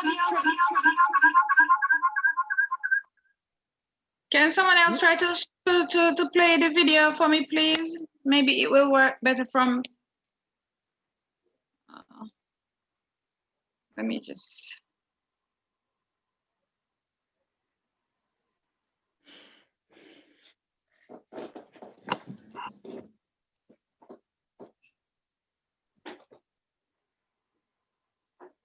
All right.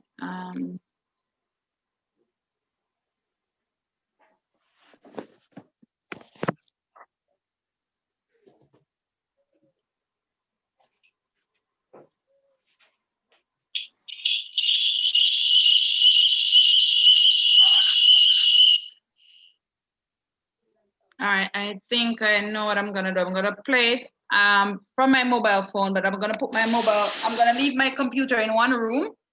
So you're hearing me now, right? As I speak. Yes. All right, so I'm gonna stop sharing this screen. I'm gonna go in another room and I'm hoping I won't get feedback. I'm gonna carry on the recording.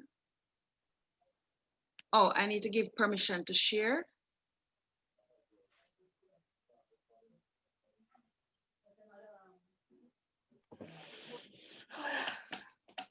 Sorry, I'm not that literate when it comes to these things. All right, so Can't help.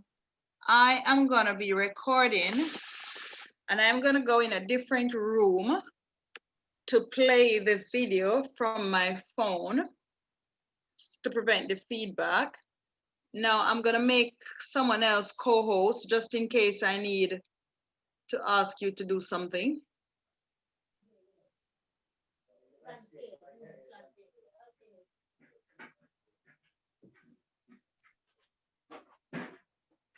Who knows how to use Zoom? I could make co-host. Sorry, not me. Judith? So sorry. She's the young one. Oh, all right, Judith, you've been nominated. You're now co-host. All right, let me go in a different room.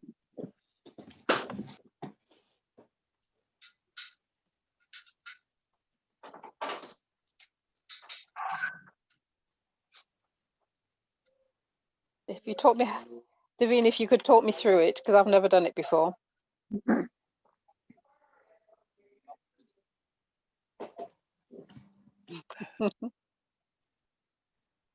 Can you hear me from this device? Yes, I can hear you now. Yeah. But I'm not hearing you. Somebody speak. Yes, can you hear me? Ooh. You can't hear me. Yes, I can hear you. I can hear you now. All right. So let's see if I can. share the screen. Oh.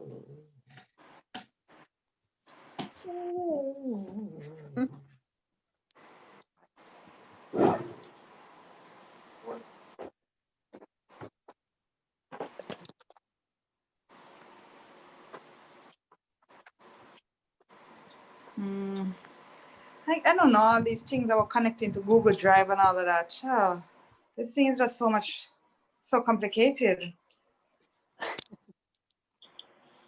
Right.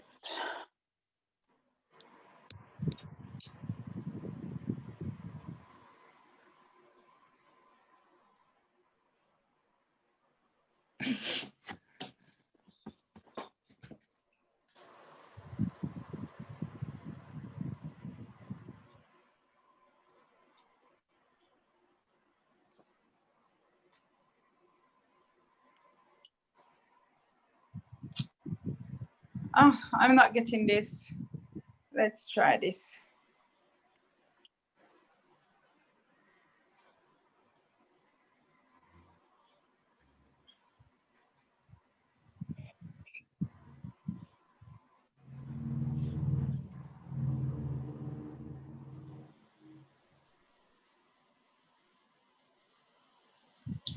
Oh boy. No, it's not working. I don't know how to get you to see the video.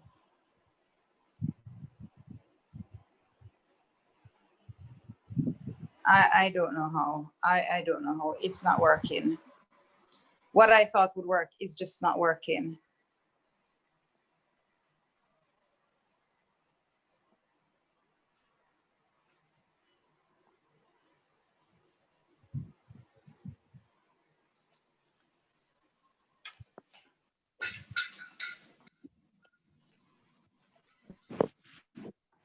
All right. This is. Yeah.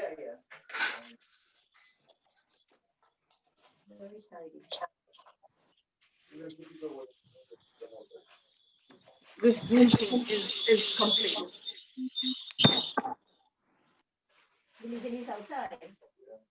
All right.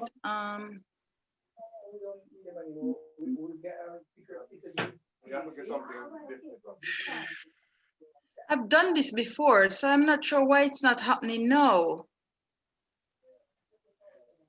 Let me stop the recording.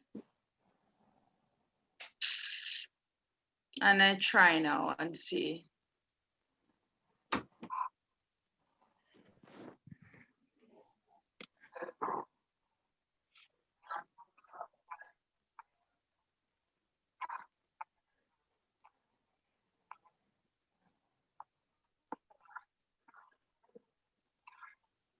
Are you hearing it? We're seeing, but we're not hearing. Sorry, are you hearing it? I can see, but I can't hear. No, Anybody we can't else? hear. No, we can't hear. Oh, wow. I don't know why. I don't know how to explain why it can't. The video is not.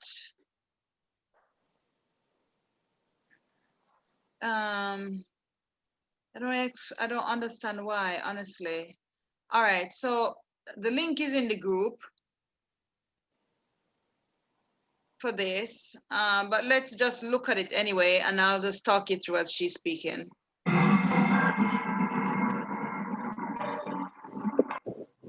can hear it now. I can't.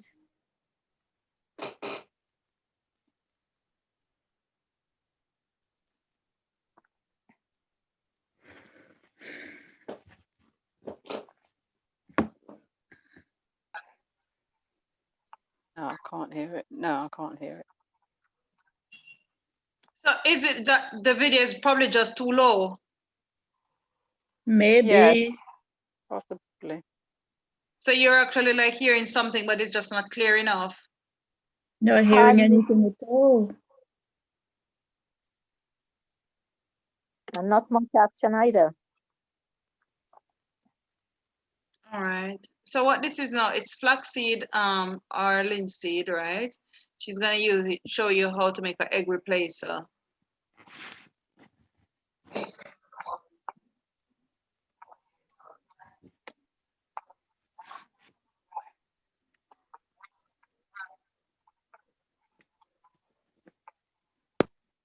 So she said it's 1 cup of flaxseed to 1 cup of water, and she's gonna put it to boil.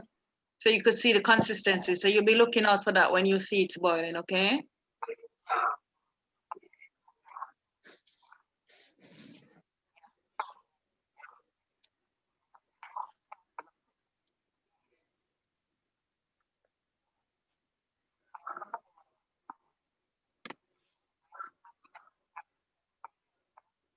One-fourth cup. So 1 cup of water to 1/4 cup, a quarter cup of flaxseed, right? She's put into boil, and then it's gonna gel, and that's gonna make replacement for egg.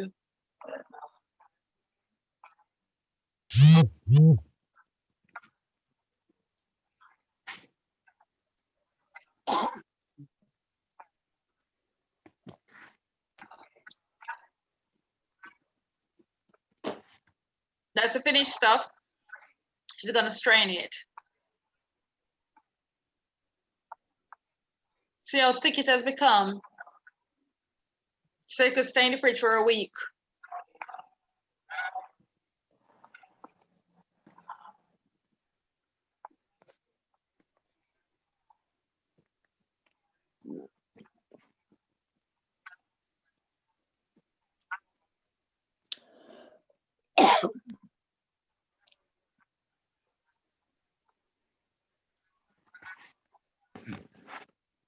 So that flaxseed there, she can use it 2 more times to make more aquafaba like that. Oh. And that makes her 2 eggs.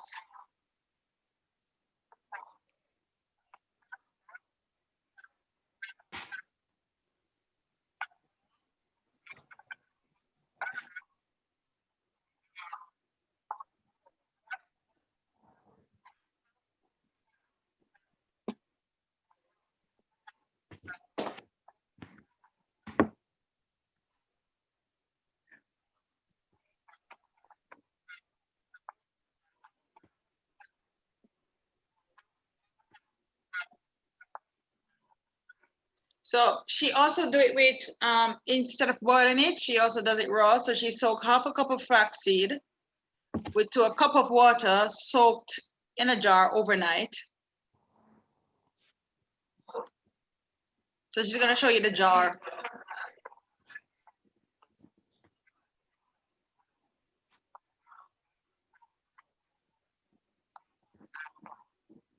So she's showing you the raw egg replacer.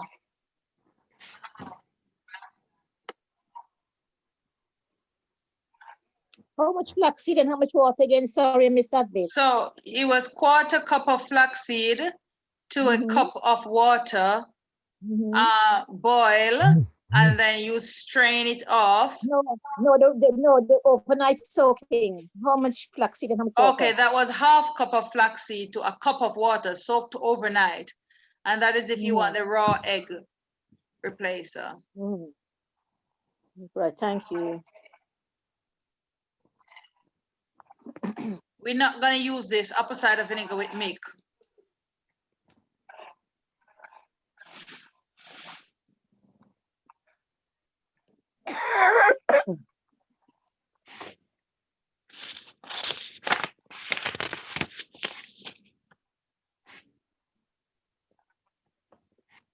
So 1/2 cup of milk to 2 teaspoons of vinegar, apple cider vinegar, she's gonna be using to bake the cake as an egg replacement.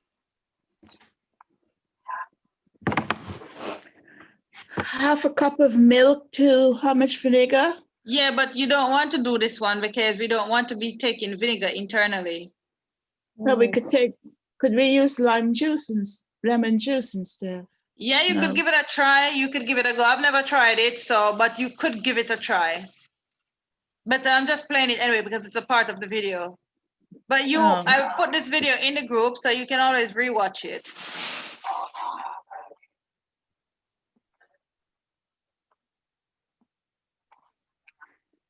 Oh.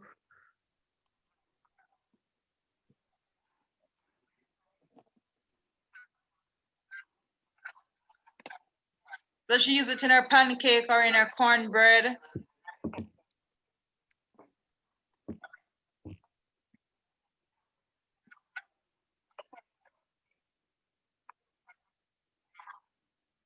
So if you want two eggs, you use 2 teaspoons with a half a cup of milk. So that's, yeah, that's what she's saying. You get.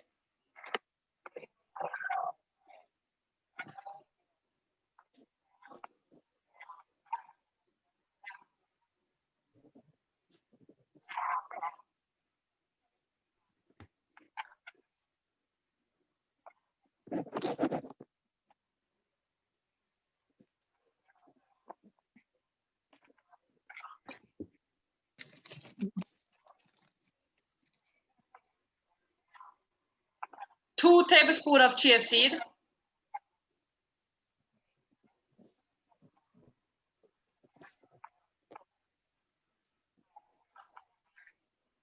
Two tablespoons to half a cup of water soaked overnight. And that's your egg replacer for 1 egg.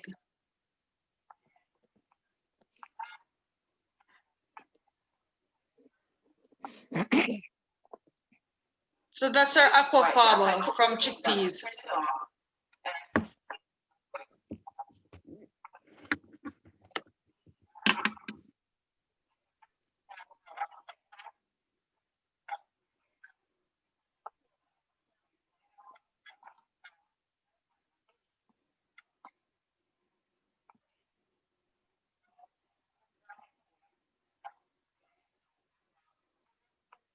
Davina, did you say that was 2 egg replacers then? So she was showing different egg replacers. So she showed the one where she used the hot water. She bring the linseed to boil, right?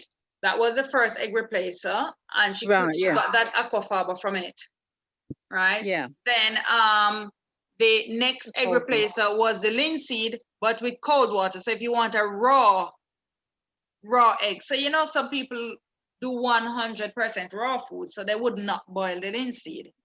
But the raw one is for those who don't, or maybe you have a dish that you don't want, you just don't want to use that.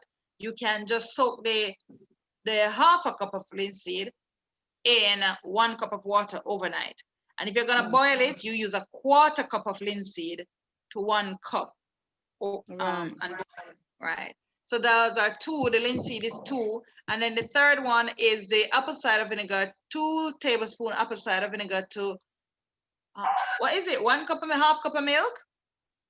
And that gives you 2 eggs, 1 egg or 2 eggs, 2 eggs, right? So that's the third one. And then now the chia seed. So 2 tablespoons of chia seed to a cup of water, she said? To half a cup. To a half a cup of water gives you 1 egg. And then now this in the top, the big bottle is her chickpeas aquafaba. So that's the water from her chickpeas that she has boiled, and she's gonna show us, I think, how to blend it. Otherwise, I do have other videos. So we'll see how those work. Right, okay, thank you.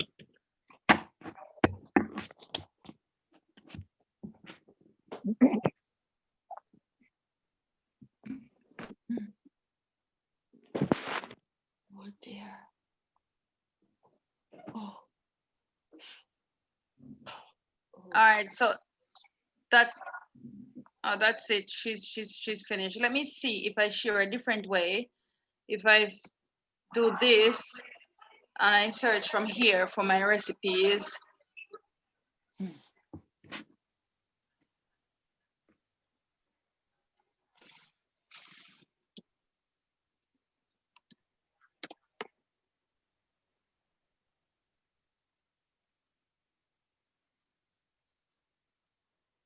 Let me see if this you will hear from this side.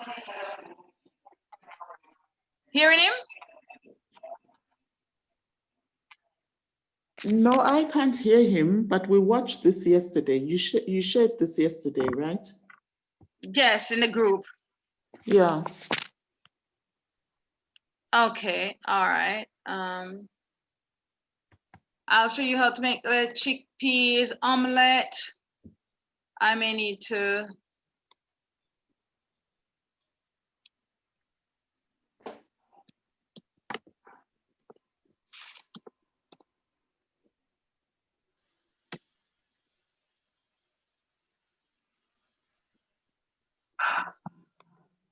Hearing?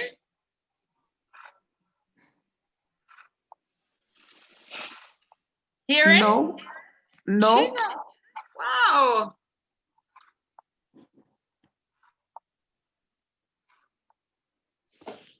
Something must be gone wrong with my settings somewhere.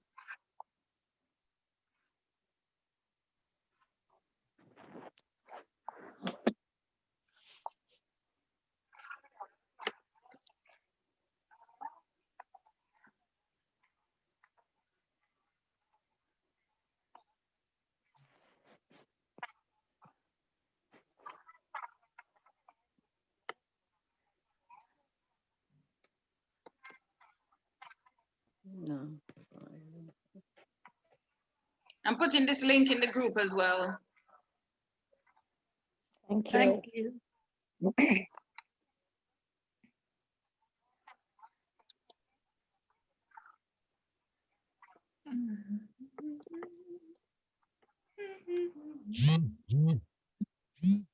What's that?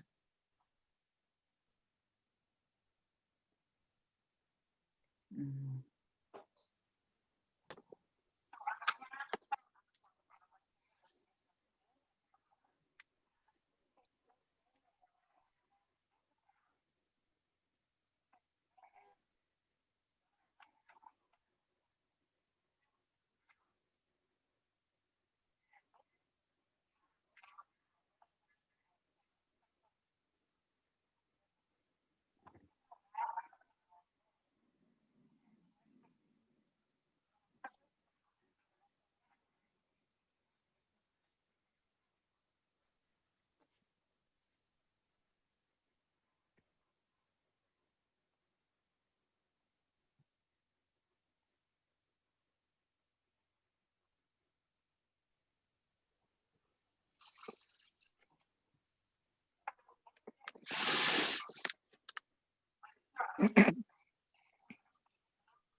You see that? Mhm. So it's literally just showing you how to get the egg white consistency. So it's literally just whipping. But from experience, you know, the video looks short and easy. It takes a long time. Mm. Yeah. So I like, let me give you this perfect example. I tried and I gave up. I tried and I gave up because I couldn't get it to look like that. And my colleagues tried and they gave up and we couldn't get it to look like that. And then one weekend, one of my colleagues was working and he had nothing to do because it was very quiet on campus. And he decided he's gonna have a good go at this. And and he was excited. Monday morning, I got it, it turned. Right. And yes, so you have to have some patience. How long? How long? It takes time because I was whipping for a long time and it didn't turn All right. the thing out. But I didn't have much patience. I left and go and use another version, use another vegan version to get. I was making vegan mayo, and it was just taking too long, and I didn't have the time. So I went and I used the oil with the tofu and the soy milk, and in no time I got my vegan mayo. But you can just do that, and it will work. All right, let's carry on watching. See what else she says.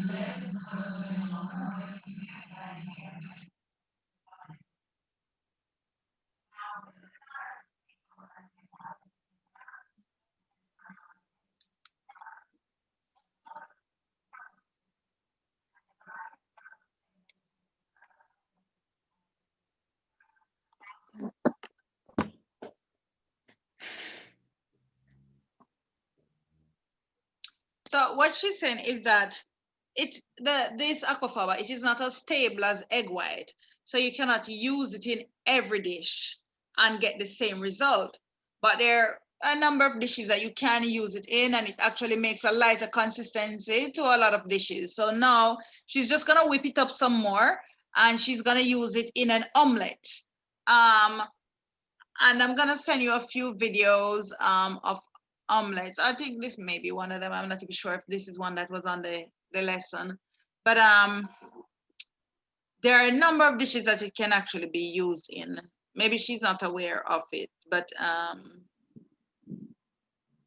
yeah, just try starting it with your omelets and stuff like that until you get used to it, and you can experiment with it more. It can be used as icing and stuff like that, even for cakes. Yeah, all right, so I'm gonna carry on.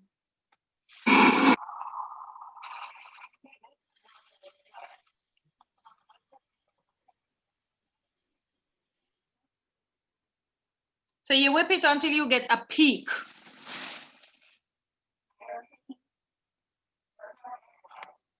Just like egg white.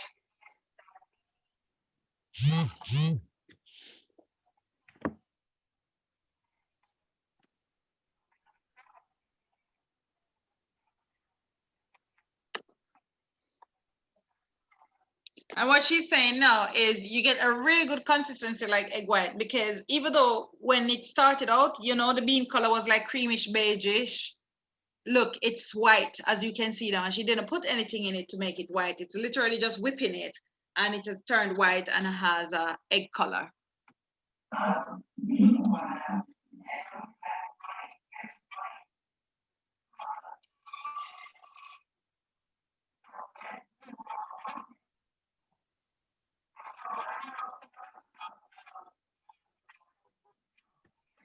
So that's a 1/4 cup of bean flour she's got that she's gonna use to make an omelet, and she uses garbanzo bean, but you can use any bean flour.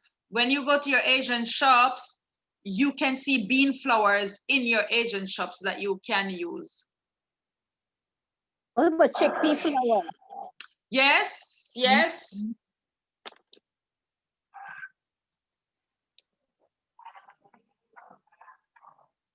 And she's using black salt, and on the essential list of ingredients, I don't know if anybody from this class actually looked at that course outline that I sent some time before the class with the essential list of ingredients. Black salt would have been one of the things that is recommended on it to have in your cupboard. It's not a salt that you use in your everyday use, but whenever you want an egg smell and an egg flavor, you can use that salt. It is scarily eggy. I can just tell you that. It smells very much like eggs. Yeah, it's not a salt that I really like, but I do use it sometimes when I make like scrambled tofu, or when I use a dish that I want to have an egg flavor. If I'm gonna serve it to somebody else, most 90% of the time, if I'm doing it for myself, I don't use it, because as I said, it is too scary for me. With a bit of garlic powder, take care of that. What you mean, take care of what? A bit of garlic powder with it sort of reduce the egg smell, because I'm not keen on the smell of eggs. Well, if you're not keen on the egg smell, do not use the black salt. Okay, then it's not strong. Yes, okay. It is that strong. You will pass egg as well. Okay, okay. Thank you. Yeah. So, Davina, sorry. Go ahead. I was going to say, did you post that essential list recently? You know what? No, and you joined late, so you may not have it. So, but when I'm finished here, I can post it. Is this it? Let me just share it.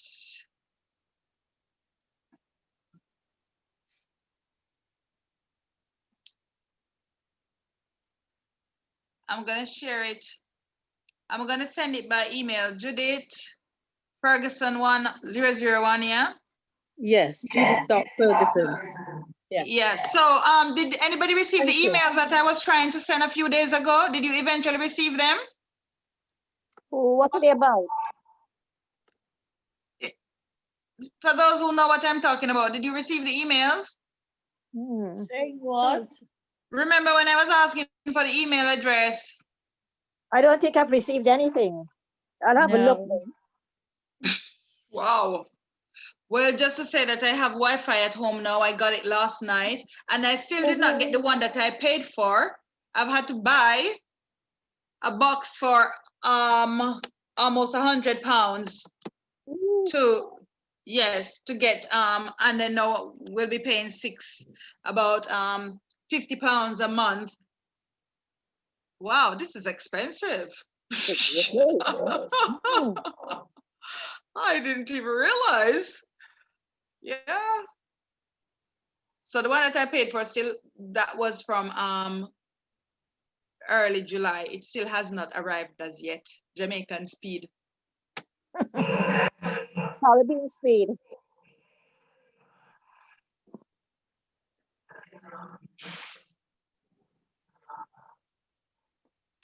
So she should have sifted the salt with the flour. In fact, she should have sifted the flour.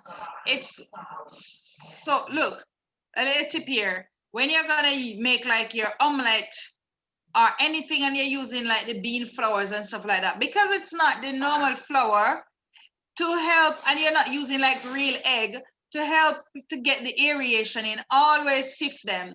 When you're sifting, hold your what you call it, what you're sifting again, your sifter, whatever you call it, your strainer, sieve. Hold your sieve up high, right? Give it height, hold it up high, and the higher you hold it, the more air will be incorporated in it, okay?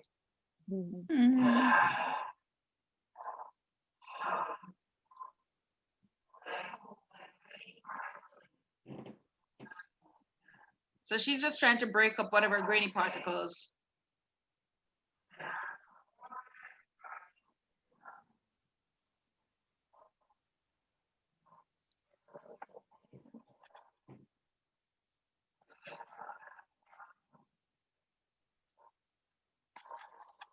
So she added some water.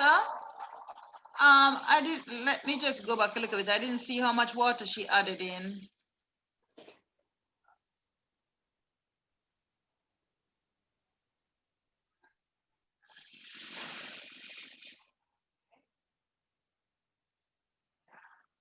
Oh, so that looked like about half cup or quarter cup of water. So she's mixing up her flour.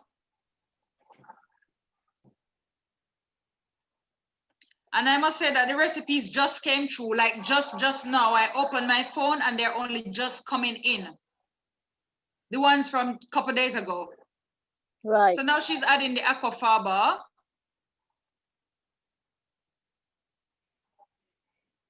And she's folding gently, I must say I'm observing.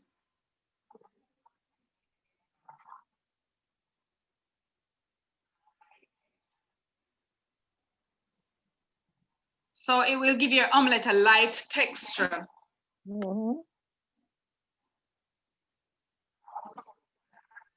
I think Sunday morning breakfast is taken care of, partly. I was about to say I'm gonna go in my kitchen and make some of that today, but I forgot I don't have a mixer here as yet. It's on the ship, on the sea.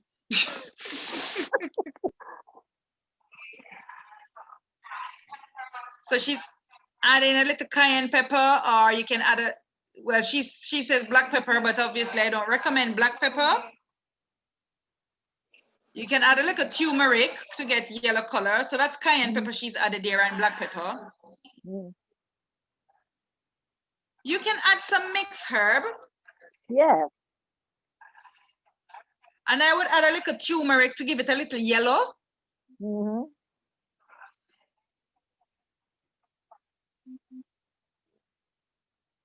So she's gonna let it sit for about 3 to 5 minutes, no commercial. And the recipes have just come through, so I'm gonna send them. Oh no, I forgot I can skip the recipe, the ad. So she's got her mushroom, some peppers, onions, and that there. She's sauteing.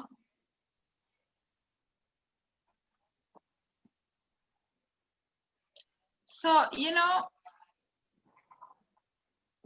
know, you can saute whatever vegetables you want. And when we did this in the class, I didn't saute anything. I just put my vegetables in, and I do the omelette often at work, but I mean, not vegan omelette. I do normal omelette or frittata. I don't saute the vegetables. Yeah, because obviously we're trying to minimize the use of oil, you know, only to use it when it's absolutely necessary. So whichever recipes you don't have to use it in, then you can try and avoid it. Because it doesn't matter what oil it is, your heart may not recognize later on that it is olive or whatever, you know, if you overdo it.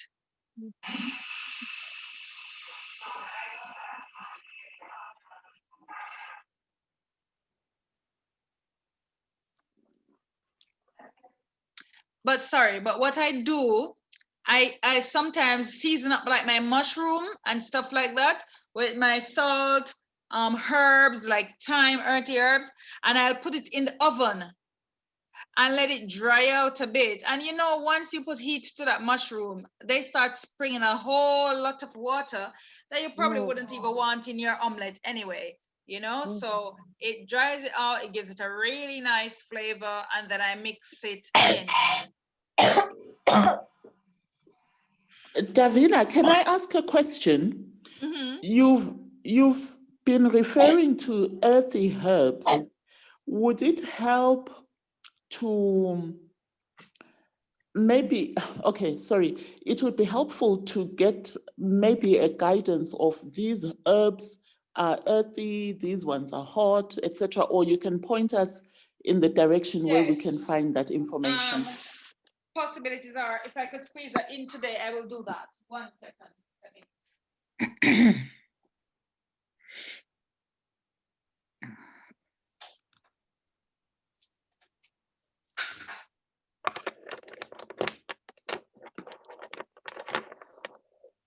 Yeah, so if I can get that in today, I will do that for you.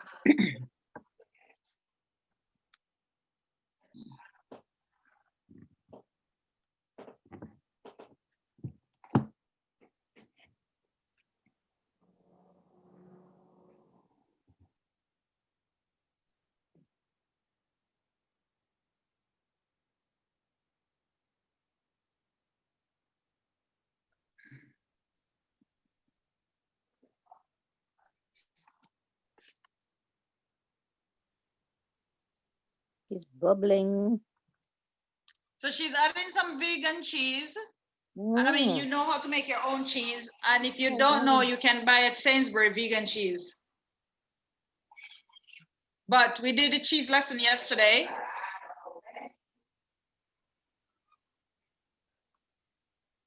And then you add your veggies.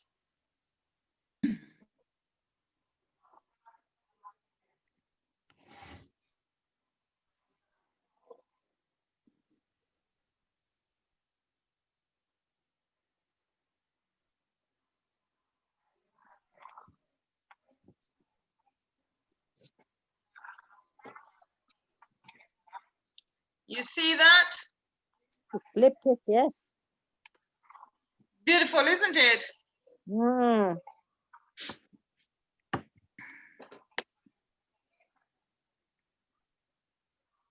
Would that go nicely with like some beans and some salad for lunch? This would go nicely with some salad for lunch. But remember, you're using chickpeas flour or bean flour. That's right. So you don't need any more beans. Yeah, that's right. Okay. Yeah, you have enough beans there. The salad. You just need some vegetable now, some salad. Yeah. Yeah. Wow. He's saying it is soft and tender and nice. So you wouldn't have to do cook both sides of the aquafaba mix for the omelette. I think she flipped it, but you can flip it. Oh no, you mean the inside? No, you don't have to know, because then it will probably be harder to fold. Okay.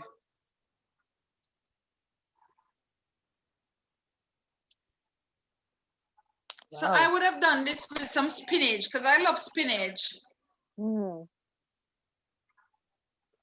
To see the bubbles in it, the holes. Yeah, Wow. looks like omelette as well. Mhm.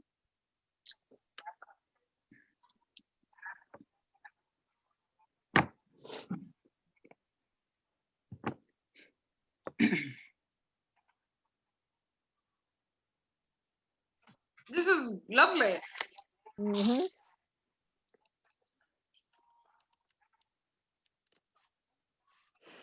Yummy, yummy, yummy. Mm-hmm. All right, that's lovely. That is fantastic. I have sent the link for this in the group, but I'm just gonna put it here again. Just such a shame that I am not able to share it.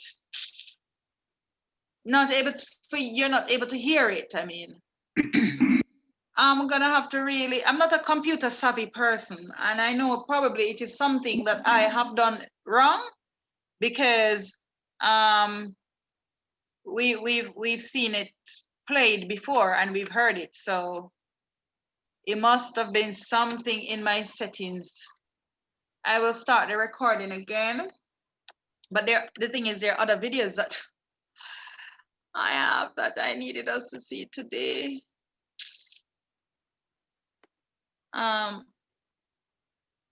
This is not it.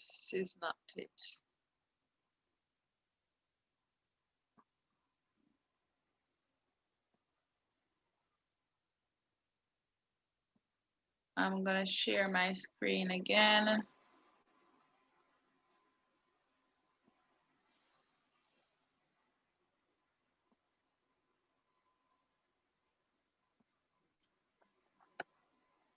Yeah, all right, so you can see my screen.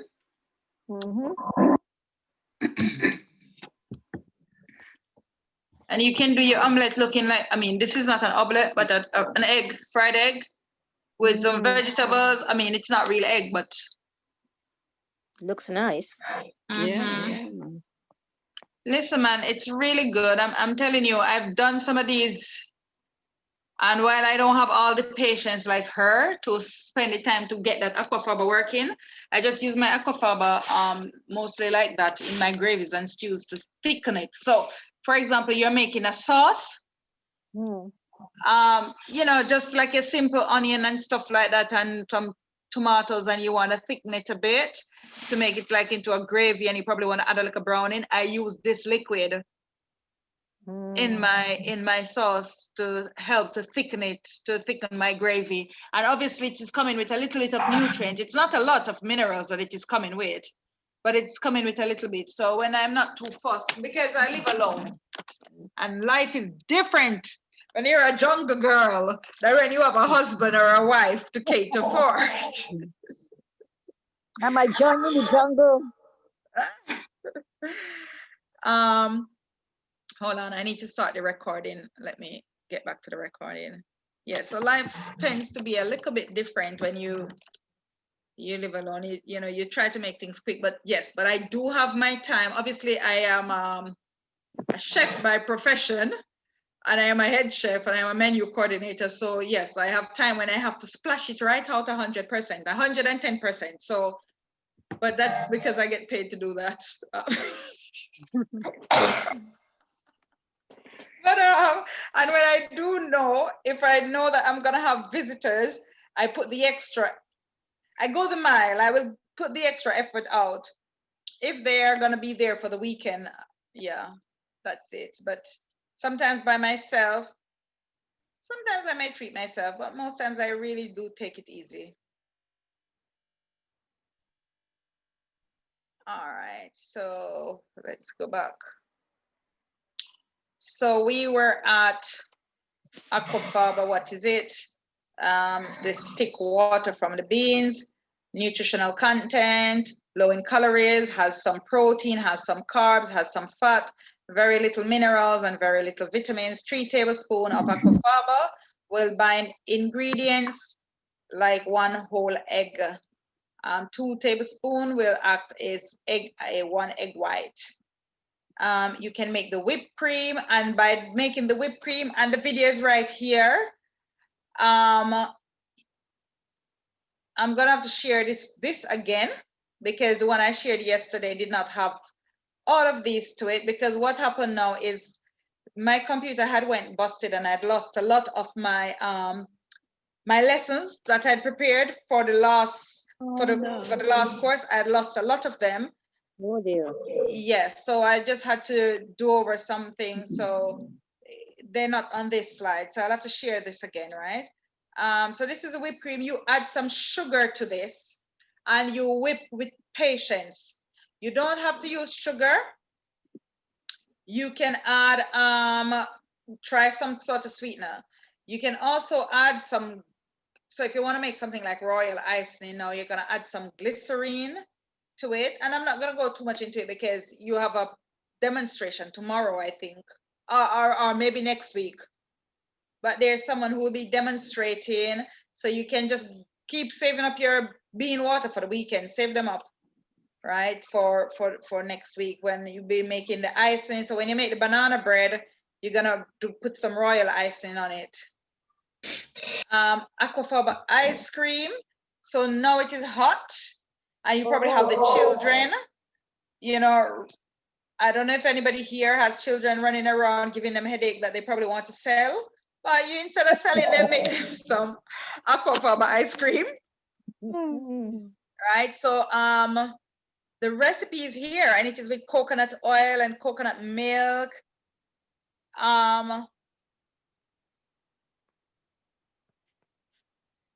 You, instead of cocoa powder, you want to use carob instead of cocoa powder. All right. Yeah, that's the best thing.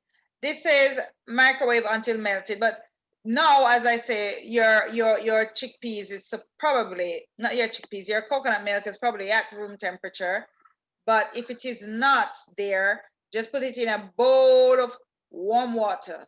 Don't microwave it because melt in a bowl of warm water. Let me just put that here. When you microwave it, it kills the nutrients. It kills the nutrients. And in one of my presentations, I think I'd done before, I'd shown like certain vegetables, when you microwave it, how much nutrients is actually left in it. So it shows the nutrient content before it starts, and then after you microwave it, what you have left. And trust me, you don't have much left. If you're eating microwave food, you're gonna be full, but you're starving. So you're full with fiber, but you're lacking in nutrition, in nutrients, because all of it has been radiated out. Right, so don't have a full belly, but you're starving at the same time because you don't have any nutrients. So don't microwave your food. Even my teenager don't use the microwave. She's 18. I've encouraged her and motivated her to warm up in the pot, and she does that now. And maybe once in a while she may use the microwave, especially if she comes in and she's famished. She may use it, but she doesn't really use it. She now prefers to actually make her food hot in the pot. And when I tell you that that child is against veganism, you ask her, are you vegan? No, I'm not. I mean, you get the full attitude, the full 100. But nowadays, she goes in the kitchen and she cooks only vegan food. Well, anyway, that's a rule in my house. Meat cannot be cooked in there. But if she goes out or comes to your kitchen where or somebody else's kitchen where she's allowed to cook meat, she automatically cooks vegan food. So I just smile, but I don't let her see. Because I'm getting compliance without. I'm getting compliance, I will accept it quietly. Okay. So a picture of your chickpea omelet and a recipe, right? Of your chickpea omelet as well. So there you go. Give that a try. And when you toast your cumin seeds, they give you such a better flavor. When you toast them first, right? They produce an amazing flavor. I love spinach in my omelet, and that's because it cooks so easily. And because once the heat is in, the heat just continues cooking it, so you can take it off quickly. Here's another picture that you can just look and enjoy. Add parsley, add herbs. as I say, cook with herbs, and I will go through a little bit of herbs afterwards. This is a video for the five different egg replacement. Here is a cake, a vegan cake, and this person used aquafaba in the middle and on the top in terms of decorating. So that's a video there. You can see how to do that. And this is a little recipe here, which you can look at. This is something you can use for church potluck. Some dishes you can create for church potluck, even though it will take a little bit of time. But this is not something that you want personally in your diet, especially regularly. If you are not allergic to gluten, because I believe that when I saw it, when I saw her kneading it, it looked like gluten flour, but I still just copy and paste this recipe because I liked the mixture that she made up, right? So you can do this, but instead of using gluten flour, if that is what she used, when you watch it, you will see if it is gluten flour that she used. And if it is gluten flour that she used, I'm just saying to you that you don't have to use gluten flour, but you can use the rice flour, the glutinous rice flour for this recipe. And maybe you could even use some bean flour or something else, right? And make this recipe, but the mixture looks tasty. I don't remember what she was making. I just know that I saved it because it looked good. And that's it on aquafaba. And then quickly go through menu planning. Where do I have that? Save, transition. All right, can you see the screen? Vegan cheesecake. Transition cooking course, okay. All right, so that chef right there is me. All right, so menu planning. You wanna make sure, this is it, right? Grains, this is a quote from Spirit of Prophecy. It says, grain, fruits, nuts, and vegetables in proper combination contains all the elements of nutrition, and when properly prepared, they constitute the diet that best promotes both physical and mental strength. We want to look at what your plate should look like, right? We're going to look at a plate, a vegan plate. So, sorry, this picture is so small. Let me see if I can make it a bit bigger. I can only see vegan cheesecake. Sorry, Davina. Vegan cheesecake? Yeah. Well, not the actual cheesecake, but the recipe. What are you talking about? At the moment, on the screen, I can see vegan cheesecake and recipe. Yeah, so can I. Yeah. Oh, now I Really? can see. No, that's okay. Hold on, let me go back. What are you seeing now? So this is where I started. Are you seeing that now? I can see, yes. That beautiful girl, yeah. Ah, that's me. That chef I was saying is me. Yeah. I recognize you. So you weren't seeing her. Okay, and this is the Spirit of Prophecy quote. It's from page Education, page 204 to 205. And it's about my plate. What should your plate be? Grains, fruits, nuts, vegetables, right? Grains, fruits, nuts, and vegetables. That's your vegan plate, okay? In proper combination contains all the elements of nutrition.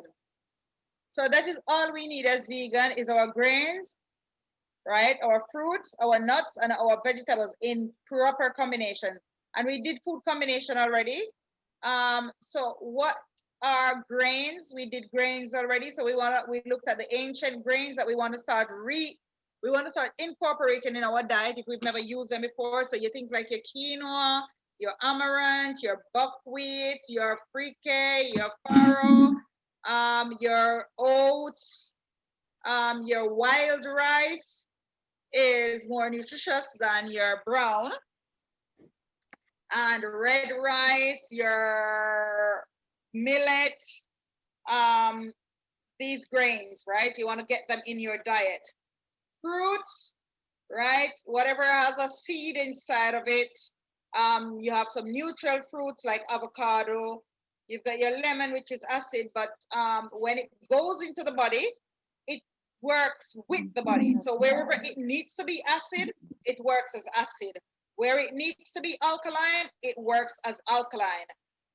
Your fruits, your apple, your pears, your mangoes, your bananas, your soursop, your custard apple. When you're going for fruits, buy a variety of fruits, buy exotic fruits, even though they may cost a little bit more because most times they're imported. But then again, everything is imported to England because we grow nothing. But go for colors when you're making your fruit plate. Go for colors, go for texture, go for variety. Don't eat the same fruits every day because it means you're getting the same nutrients every day.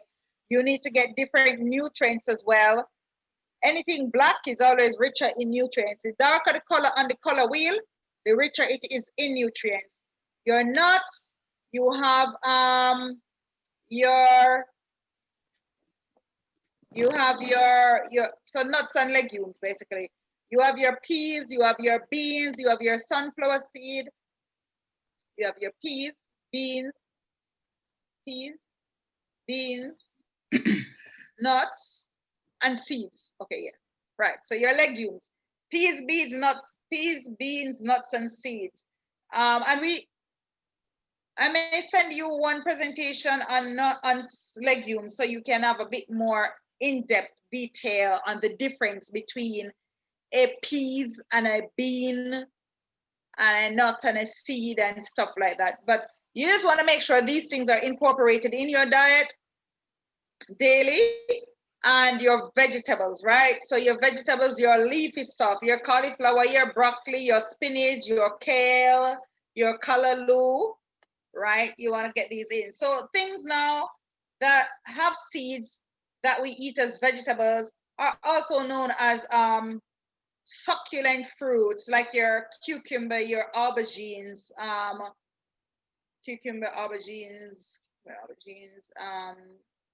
you know what I'm talking here, aubergines, your cucumber, your courgette, they have seeds. But your tomatoes, we never eat them as fruits, and you don't mix them with your berries either, right?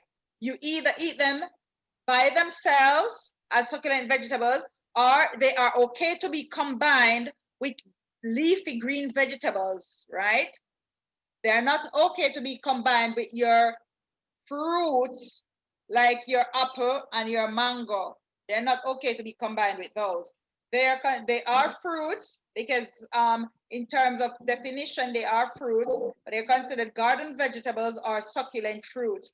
They're okay to be had by themselves in their own combination, like your sweet pepper, your tomato, and your courgette, and your cucumber, aubergine. You can combine all of them there together, and you can have them as they are, as a salad, as a vegetable salad, or you can have them with you can throw them on top of your bed of lettuce.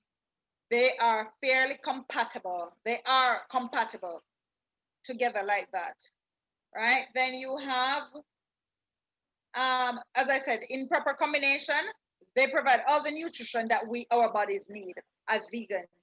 And when they're properly prepared, they constitute the diet that best promote both physical as well as mental health. Now, on your plate, you need to get all of these in. You don't have to get all of this in on one meal, right? So at breakfast time, you don't have to try to fit your fruits, your vegetables, your grains, your nuts. You don't have to try to fit everything at breakfast time. But for the whole day, you need to fit everything. But if one day you miss fitting in your fruits, don't go and try to commit suicide by eating a big old 5 serving of fruits at 9 p.m. in the night before you go to bed. Just leave it until the next day, all right? So on your plate, this is a government Eat Well plate. They have your fruit and vegetables here, different servings, I think. All right, it doesn't matter what they say, what Eat Well says, because they want you to have 6 serving of carbohydrate for the day. And I'm telling you, you eat 6 serving of carbohydrate, I will be putting you on weight loss programs, which is fine for me because I'm earning. But I'm telling you, it's not good for your health, and that is not, the Lord is not pleased with that, and you eat that amount, you need to keep up that amount of exercise, which we should be doing anyway. So get active, start tying out the cows and the goat, start planting and growing your own food so you keep busy in the garden, run after the chickens, you and your grandchildren, and then you can sit down and eat 6 servings of carbohydrate, okay? Other than that, have 5 servings of fruit and 5 servings of vegetables for the day. Your beans, as we just learned, you have a half a cup of beans twice per day. 2 servings per day is what we need, right? And 1 serving is about a half a cup of cooked beans, right? Your nuts and your seeds, you want to have a handful. A handful is a serving. So you want to have a handful of that, or about a 1/4 cup daily, right? So on your dinner plate, let's look what a typical breakfast plate should look like.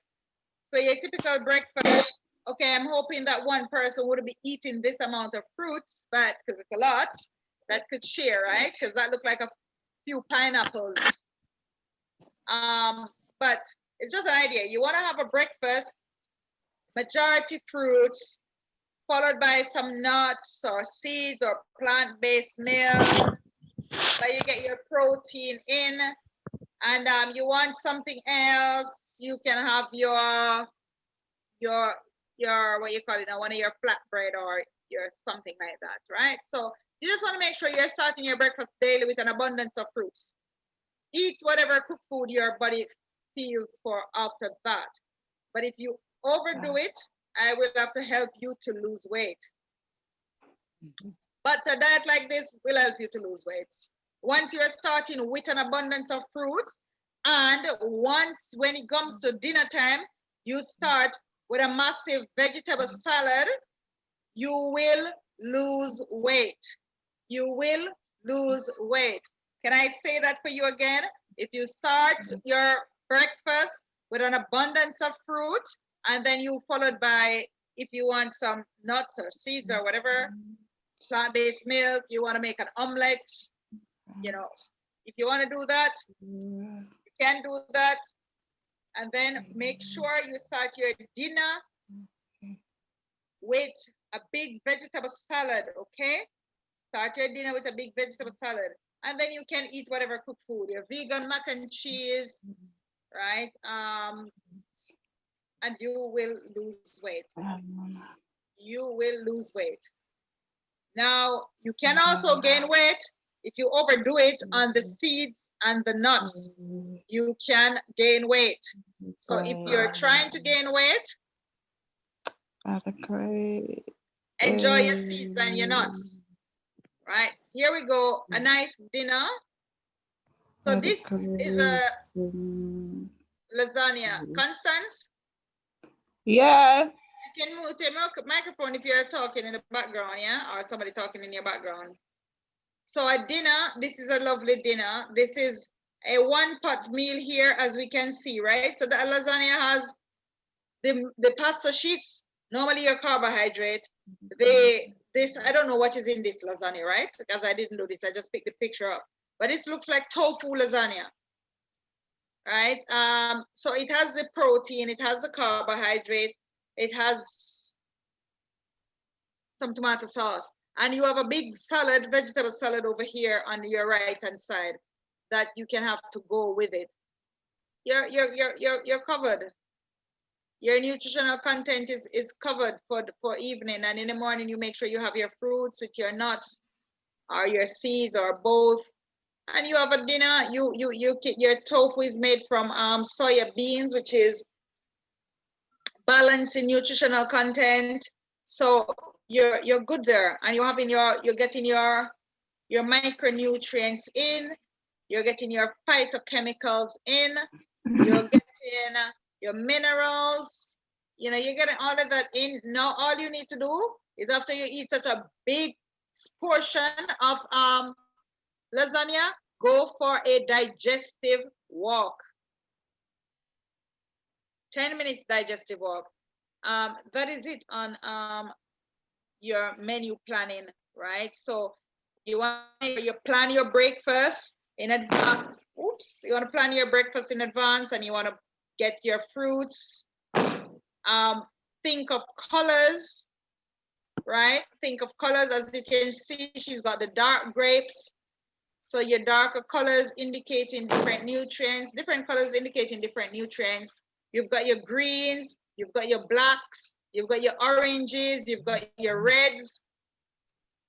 Plan with colors.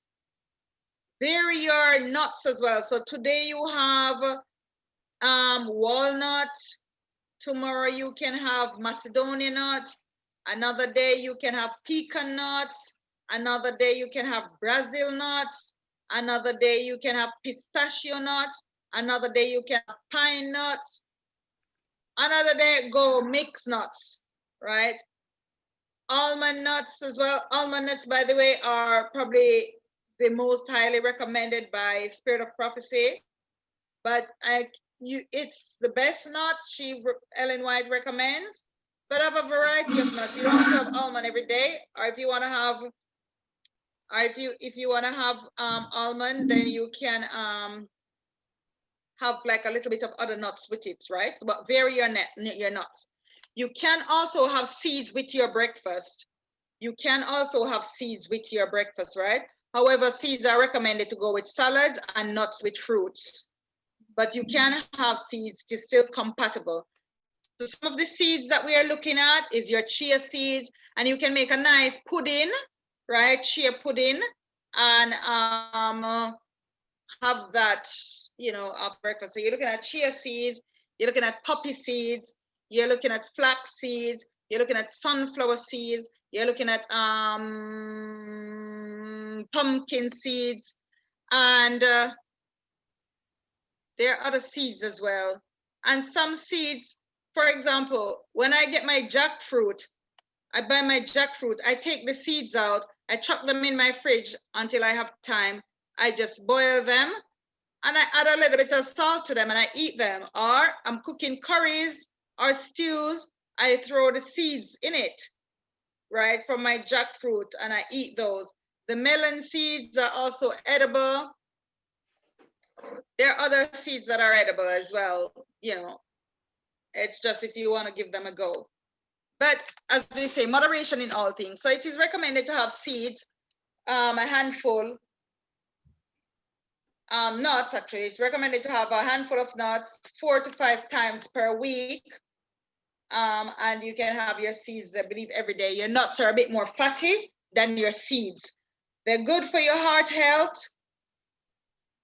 Brilliant for health in general. It's rich in omegas. This is where you get your omegas from, which a lot of vegans find themselves coming down with this black spot in the brain or heart disease, and it's because their omega-3 and 6 intake is not balanced, all right? And that's because a lot don't know that they need to have seeds in their diet, not as a one-off when you buy burger bread and you have some poppy seeds sprinkled on the top. No, your cupboard must be filled with seeds. So a vegan pantry must have variety of seeds in it, a variety of nuts in it, and these make up a big part of your diet. You must have a variety of beans. If people want to know beans, they should be able to come to your house to see beans, different variety that they can't find in the shop, must be in your cupboard, and it must be planted in your yard as well. Your sesame seeds as well, I forgot that. And you've got black sesame seeds and you've got white sesame seeds. Have those. These must be in your diet every day. This is what gives you your life nutrients, give you your balance. Vegan, you go to the shop, this is your shopping list, must consist of fruits, because your breakfast must be mainly fruits.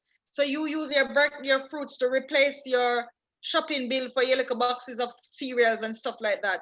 Have your fruits, have your healthy grains, your quinoa, your amaranth, your buckwheat. Your kitchen cupboard must be filled with grains, ancient grains. Have a variety. Today you cook buckwheat, tomorrow you cook quinoa, Today you cook black bean, tomorrow you cook red kidney beans, or you cook white beans, or you cook butter beans. Hundreds of different beans. Vegans, these must fill your cupboards, your beans, your nuts, your seeds, your legumes, your fruits, and your green leafy vegetables. Your fridge must be filled with those. The other things that your cupboard is normally filled with now must take up a very tiny space in your home, if any at all, right? If any at all. Buy good quality oil. Don't buy refined oils.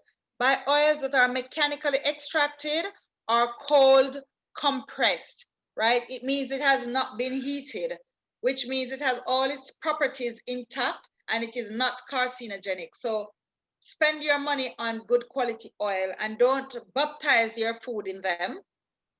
But if you do, make most of it be for church potluck or for something else, or for a party or something like that. Use your oils raw, you get the best out of them. But if you have to cook with an oil, go for an oil that has a high smoke temperature, and put your food in the oil before it is heated up. So don't heat the oil, but put pan and food and everything on the oil at the same time, and then keep stirring, keep stirring, keep stirring. Another way is popping, where you add a little water to the oil so it does not overheat, right? Be very careful not to give yourself disease. So you're like for the pancakes and stuff like that that we just did, you can also use those for dinner. For me, those are dinner food. The only thing I can get in for breakfast is my fruits and my nuts, and that's about it. Now, some herbs. I'll stop sharing my screen. I don't have a screen to share at this moment for the herbs. Are we still there with me? Yep. Yes, we are here. I don't have a screen to share because I'm just going out of one of my books, right? But I'm just going to tell you a little bit about some herbs, but I can send some pictures and I can probably send some details later on. So like your basil, it's normally good on things like your meat dishes, fish dishes, pastas. Now you're not using meat and you're not using fish. But if you are gonna prepare some pasta with some veggie meat in it, right? Let's say some corn or some soya, you can put your basil. It enhances the flavor nicely. It goes with it very well. Basil is always in your mixed herbs as well. When you buy like a mixed herbs, you get a lot of basil in it. Bay leaf. Bay leaf, whenever you cook your beans, throw in a few bay leaves in it when you're cooking your beans. It helps to get rid of the phytic acids, help to break it down. It increases the flavor. And yeah, while it increases the flavor, how it does it is like a science, because if you boil a bay leaf in a glass of water and you taste it, you don't really taste much. However, when you put it with the food, it really enhances the flavor. But it has a lot of nutritional content that it helps with, and when it reacts with the beans, right? Your chives. So you want to put your chives in like your soups and your stews, and your bay leaf as well goes well with your soups and your stews, right? Your chive, you put in your soups, your stews. When you're making something like a wrap, so when you're gonna make something like a vegan wrap and you make your vegan mayo, and you want to make something as well like your egg and mayo, an imitation to your egg and mayo is like your tofu with your tofu with your vegan mayo, or some veggie meat or something like that, or even some beans, the chickpeas. The chickpeas make a very good stuff like that, like where you can bind with your mayo. This is where you throw some chives in. It gives it that really nice flavor. It really enhances the flavor. You're making your omelet, your vegan omelet. Again, that's where you throw in some chives as well. Also, now another herb is very popular one is coriander. Whenever you're gonna make your Mexican dishes, always grab for your cumin and your coriander, okay? Always go for it, goes well. So coriander normally goes nice in fishes. It normally goes nice with soups and stews. So if you're gonna make a dish like a sauce or something that you want to imitate fish, you can put your coriander instead. I've just said dill. Fennel. Fennel goes nice with fish. So you can, Louise will be demonstrating a vegan fried fish where she'll be using soya. So you can get your fennel for this recipe, and you can use some of the dried grounded fennel, right, to add to this recipe. Your fennel also goes nice with your Indian dishes. It goes nice when you're doing like a rice stir fry or something like that. It goes nice with your lentils as well, but you use it with other herbs. So you'll use your fennel with like star anise and cumin in your lentils, and it gives it a really nice flavor. Lemon balm, that goes nicely in salads. So I use my lemon balm with like tomato, and I'll chop it up with the tomatoes and onions if I don't have basil, and it goes nicely. It goes nicely with like your egg dishes. Lemongrass, this is an amazing one that goes really nicely with your Asian, your Chinese stir fries. So Sandra will be doing sweet and sour. Definitely you want to have your lemongrass for dishes like these. Your Thai curries as well, you want to have your lemongrass.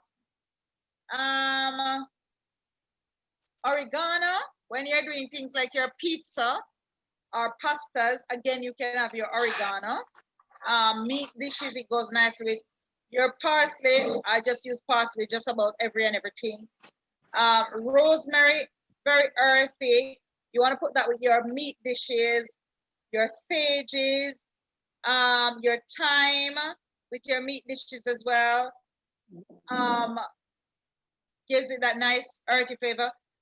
But obviously you're not cooking meat. So any dish that you want to use to replace meat, you can use it in it. Your bean dishes as well, and your roast. So when you're gonna make your roast, throw in some rosemary, and rosemary a lot of it grow wild in England. Just pick some and put it in a vase, let it sprout some roots, and then you plant it. Grow your rosemary, the thyme just the same, right? Tarragon is another good one. It goes nicely in salads. By the way, the basil goes amazingly in salads, right? So the tarragon goes nicely in salads. It goes nicely if you're trying to make like egg dishes, egg replacement in your pastas as well, and in your soups. And it goes in any fish or chicken dish, you probably would have used tarragon. You can replace in your vegan dishes of that style. So look, buy your dried herbs. That's another thing you want to have a lot of in your vegan pantry. It's a lot of dried herbs. Buy different type of dried herbs and just keep them there. You may not use them today, but believe me, as soon as you start getting into this vegan cooking, you're gonna find different ways of using them, and you will start developing and acquiring a flavor for them, and you will see how they enhance different dishes, right? So you want to make bean loaf, you'll probably use so you know your loaf, you want to have like a roasted meaty kind of flavor, so you'll probably use your thyme and you'll probably use your rosemary, and surely you're going to throw some mixed herb in as well. But then now you want to make something like let's say your egg pancake or whatever you call it, egg aquafaba or frittata. You're going to use some herbs like your parsley. You're going to use things maybe like your oregano as well. You're going to use that type of herb. You want to make some bean stew, like some black-eyed bean stew. You're probably going to use your thyme. You're probably going to use dried thyme. You want to make some Jamaican stew peas. You're probably going to use something like your fresh thyme. You know, so you see how different herbs come in as soon as you start getting into the cooking. These herbs will start coming really handy. And yeah, I will put together a little PowerPoint for you, and you may get this after the class, okay? But I will put together a PowerPoint and herbs and how you can use some of them.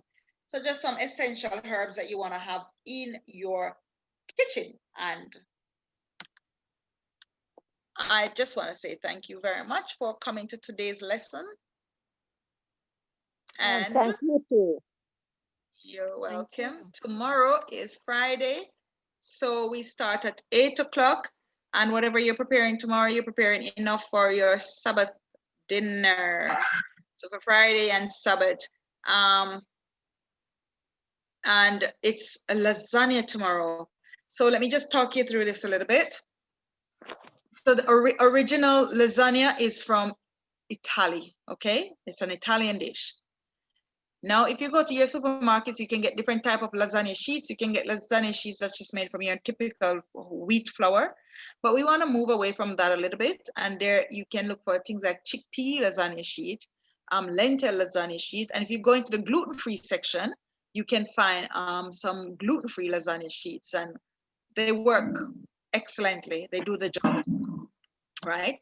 Now, you want to have your lasagna sheet. You want to have tomato sauce, right? And you want to have some sort of meat filling. So we're going to go through these three things. You look for a different type of lasagna sheet. One box of lasagna sheet can do for you. If you have a family of about 4, that one box should do. You want to do for more than that, you probably want to get 2 boxes of lasagna sheet.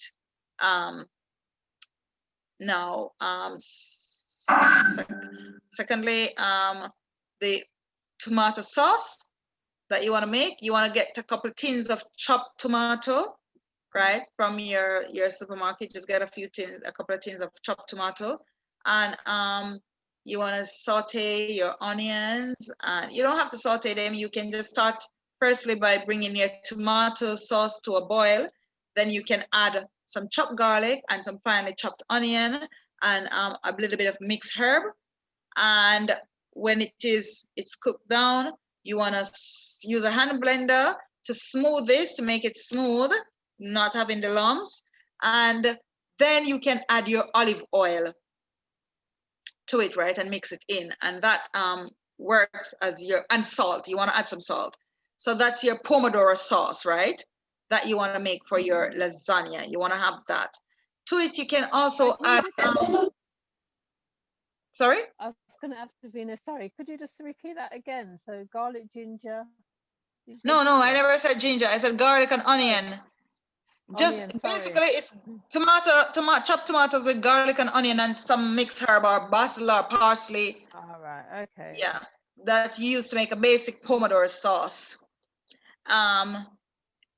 Then for your mince, and the cream sauce, I forgot the cream sauce. So for your mince, you want to use, so typically they use minced beef, right?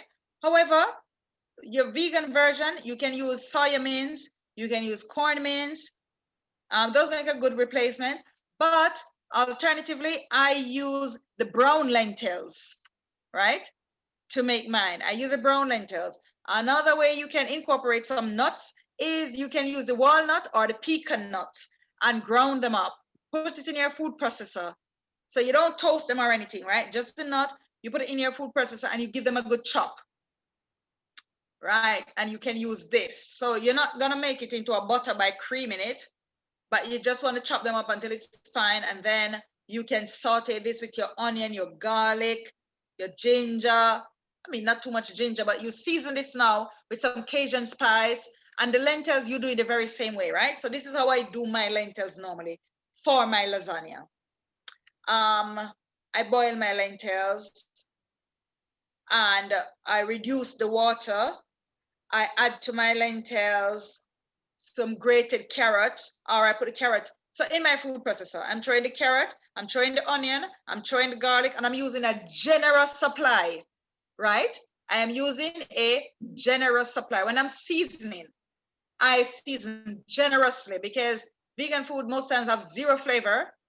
So if you want to make that and you want your guests to go, wow, you need to be generous. Don't be stingy. So I throw in 1 bunch of spring onion. I'll throw in 1 or 2 white onion. I'll throw in maybe a half a bulb of garlic, right?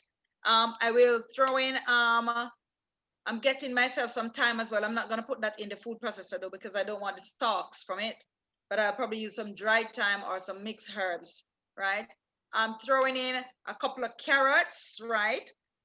The other thing that gives some courgette always goes nicely as well. So you ground up the courgette as well with in the food processor with these things, right? And I throw them into my lentils and I cook this down and I keep stirring it until the water sort of dries out. I add my oil to it. And as I say, I keep stirring until the water evaporates. Alternatively, you can just drain the water off and you can keep that as your aquafaba. And you can saute all these ingredients and then add your lentils to it and saute them in it. I also add some blackened Cajun spice to my lentils, or if you use the walnut or the pecan nut, you can use this very same recipes, right? This very same recipe I'm giving you, you can use for it. Your mince as well. If you use corn mince or soya mince, the very same ingredients works to make the thing, right? So for tomorrow, if you're gonna do the lentils, soak them from tonight and cook them early morning before the class starts, right? If it is a soya, do the very same thing. Boil them from tonight and season it up. Soya, you always want to season before, so the season can soak into it, right? But you do it this very same way. Have it ready for class. So it speeds up, the process. You don't have to take that long when you move it on with Ruby, because she may pre-prepare her stuff. She might just pre-prepare her things. Yes, so you season it up. Always have a carrot, always have a courgette. But if you don't have them, other things that you can add to it is you could add a beetroot, right? And what's the other one? Parsnip. Parsnip gives an amazing flavor to dishes that you want to have like a meat smell or look. The other thing that goes amazingly well in these vegan dishes is a mushroom. You ground it up and it have that bite to it, right? Like a meaty bite. So there you go. You can either use courgette and carrot or beetroot and mushroom, or any of 2 of those 4, or none of them if you don't have any of them. Just season your lentils with the other things, right? As we've said, tomato paste is another great essential ingredients you want to have in your cupboard, right? As a vegan pantry, you want to have some tomato paste. It really helps. So have that to go into your seasoning for your lentils tomorrow, or your nuts, whichever one it is you're going to use. And if you don't have none of those nuts, listen to me, and you have some peanuts, use the peanuts. Just crush them, use them. Any nuts you have, any lentils are easy because they cook fast and they actually, give that mincy look. But you don't have lentils, you use any of the beans, you can ground them up a bit. It afterwards, you crush them up a bit light, and it will help to give that very same look. Now for your cream sauce, you can simply just buy the soya cream in the box, or this is what you want to do. You can use it, or you can use the soya milk. When you bring your soya milk, and I'm giving you, this is like a shortcut recipe, okay? You can bring your soya milk to a boil. You can add some starch to it to thicken it, like arrowroot or corn or the glutinous rice flour. And you add your onion and your garlic. And if you have like onion powder, this is where you want to use something like onion powder or garlic powder. Celery salt improves the flavor. Your thyme, you want to add some thyme to this as well. It gives it a really nice earthy flavor. And a very secret ingredient. Are you listening? I'm going to whisper. A pinch of nutmeg to your cream sauce. Gives it that really authentic flavor. All right. So that's a secret ingredient. You just add to the end. Now, a secret ingredient for your mince is a tiny tot of mustard. secret ingredients that really brings out that that good animal meaty flavor to it, right? It gives it a different notch. It takes it to another level. So there you go for tomorrow. Your lasagna sheet, your pomodoro sauce, your cream sauce, and your mince. It will be demonstrated tomorrow, but just to get yourself ready, you get those. And some people do their lasagna with vegetables instead of, if they don't want to use lentils, or you don't want to use nuts, or you don't want to use the soya meat or the corn mince, you can do vegetables. Get mushroom, courgette, carrot, parsnip, ground all of them up together, saute them down just the same, or roast them with your herbs and your spices, and you can make it look like meat just the same. And you can add some grounded flaxseed or grounded seeds to this to add your protein, and you can use that as your meat base as well. So there you go. Now we just need to put the things in action. Tomorrow, to go with your lasagna, you make lasagna for dinner. You make a supersized salad like the one that you can see on my profile picture. So you have it with a big salad, right? With your lasagna. And you can make your cheesecake so you can have some nice dessert. And by the way, you're gonna be making bread tomorrow, so you'll have some bread to dip up whatever leftover mince you have left there. So I'm looking forward to seeing you tomorrow morning. I will be half asleep. Right? Ruby will log in, and that is, I will be half asleep if I wake up, that is, for the class. But Ruby will be demonstrating, and what you do, just try and work along with her. So when you're out of the kitchen, you are out. You've prepared Sabbath dinner. You have some bread as well.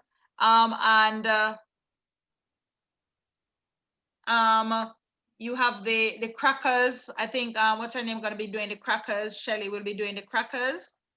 And you can eat your crackers with, you can make your own homemade jam, a little bit like the coolest. You can make something like that and have your crackers with it.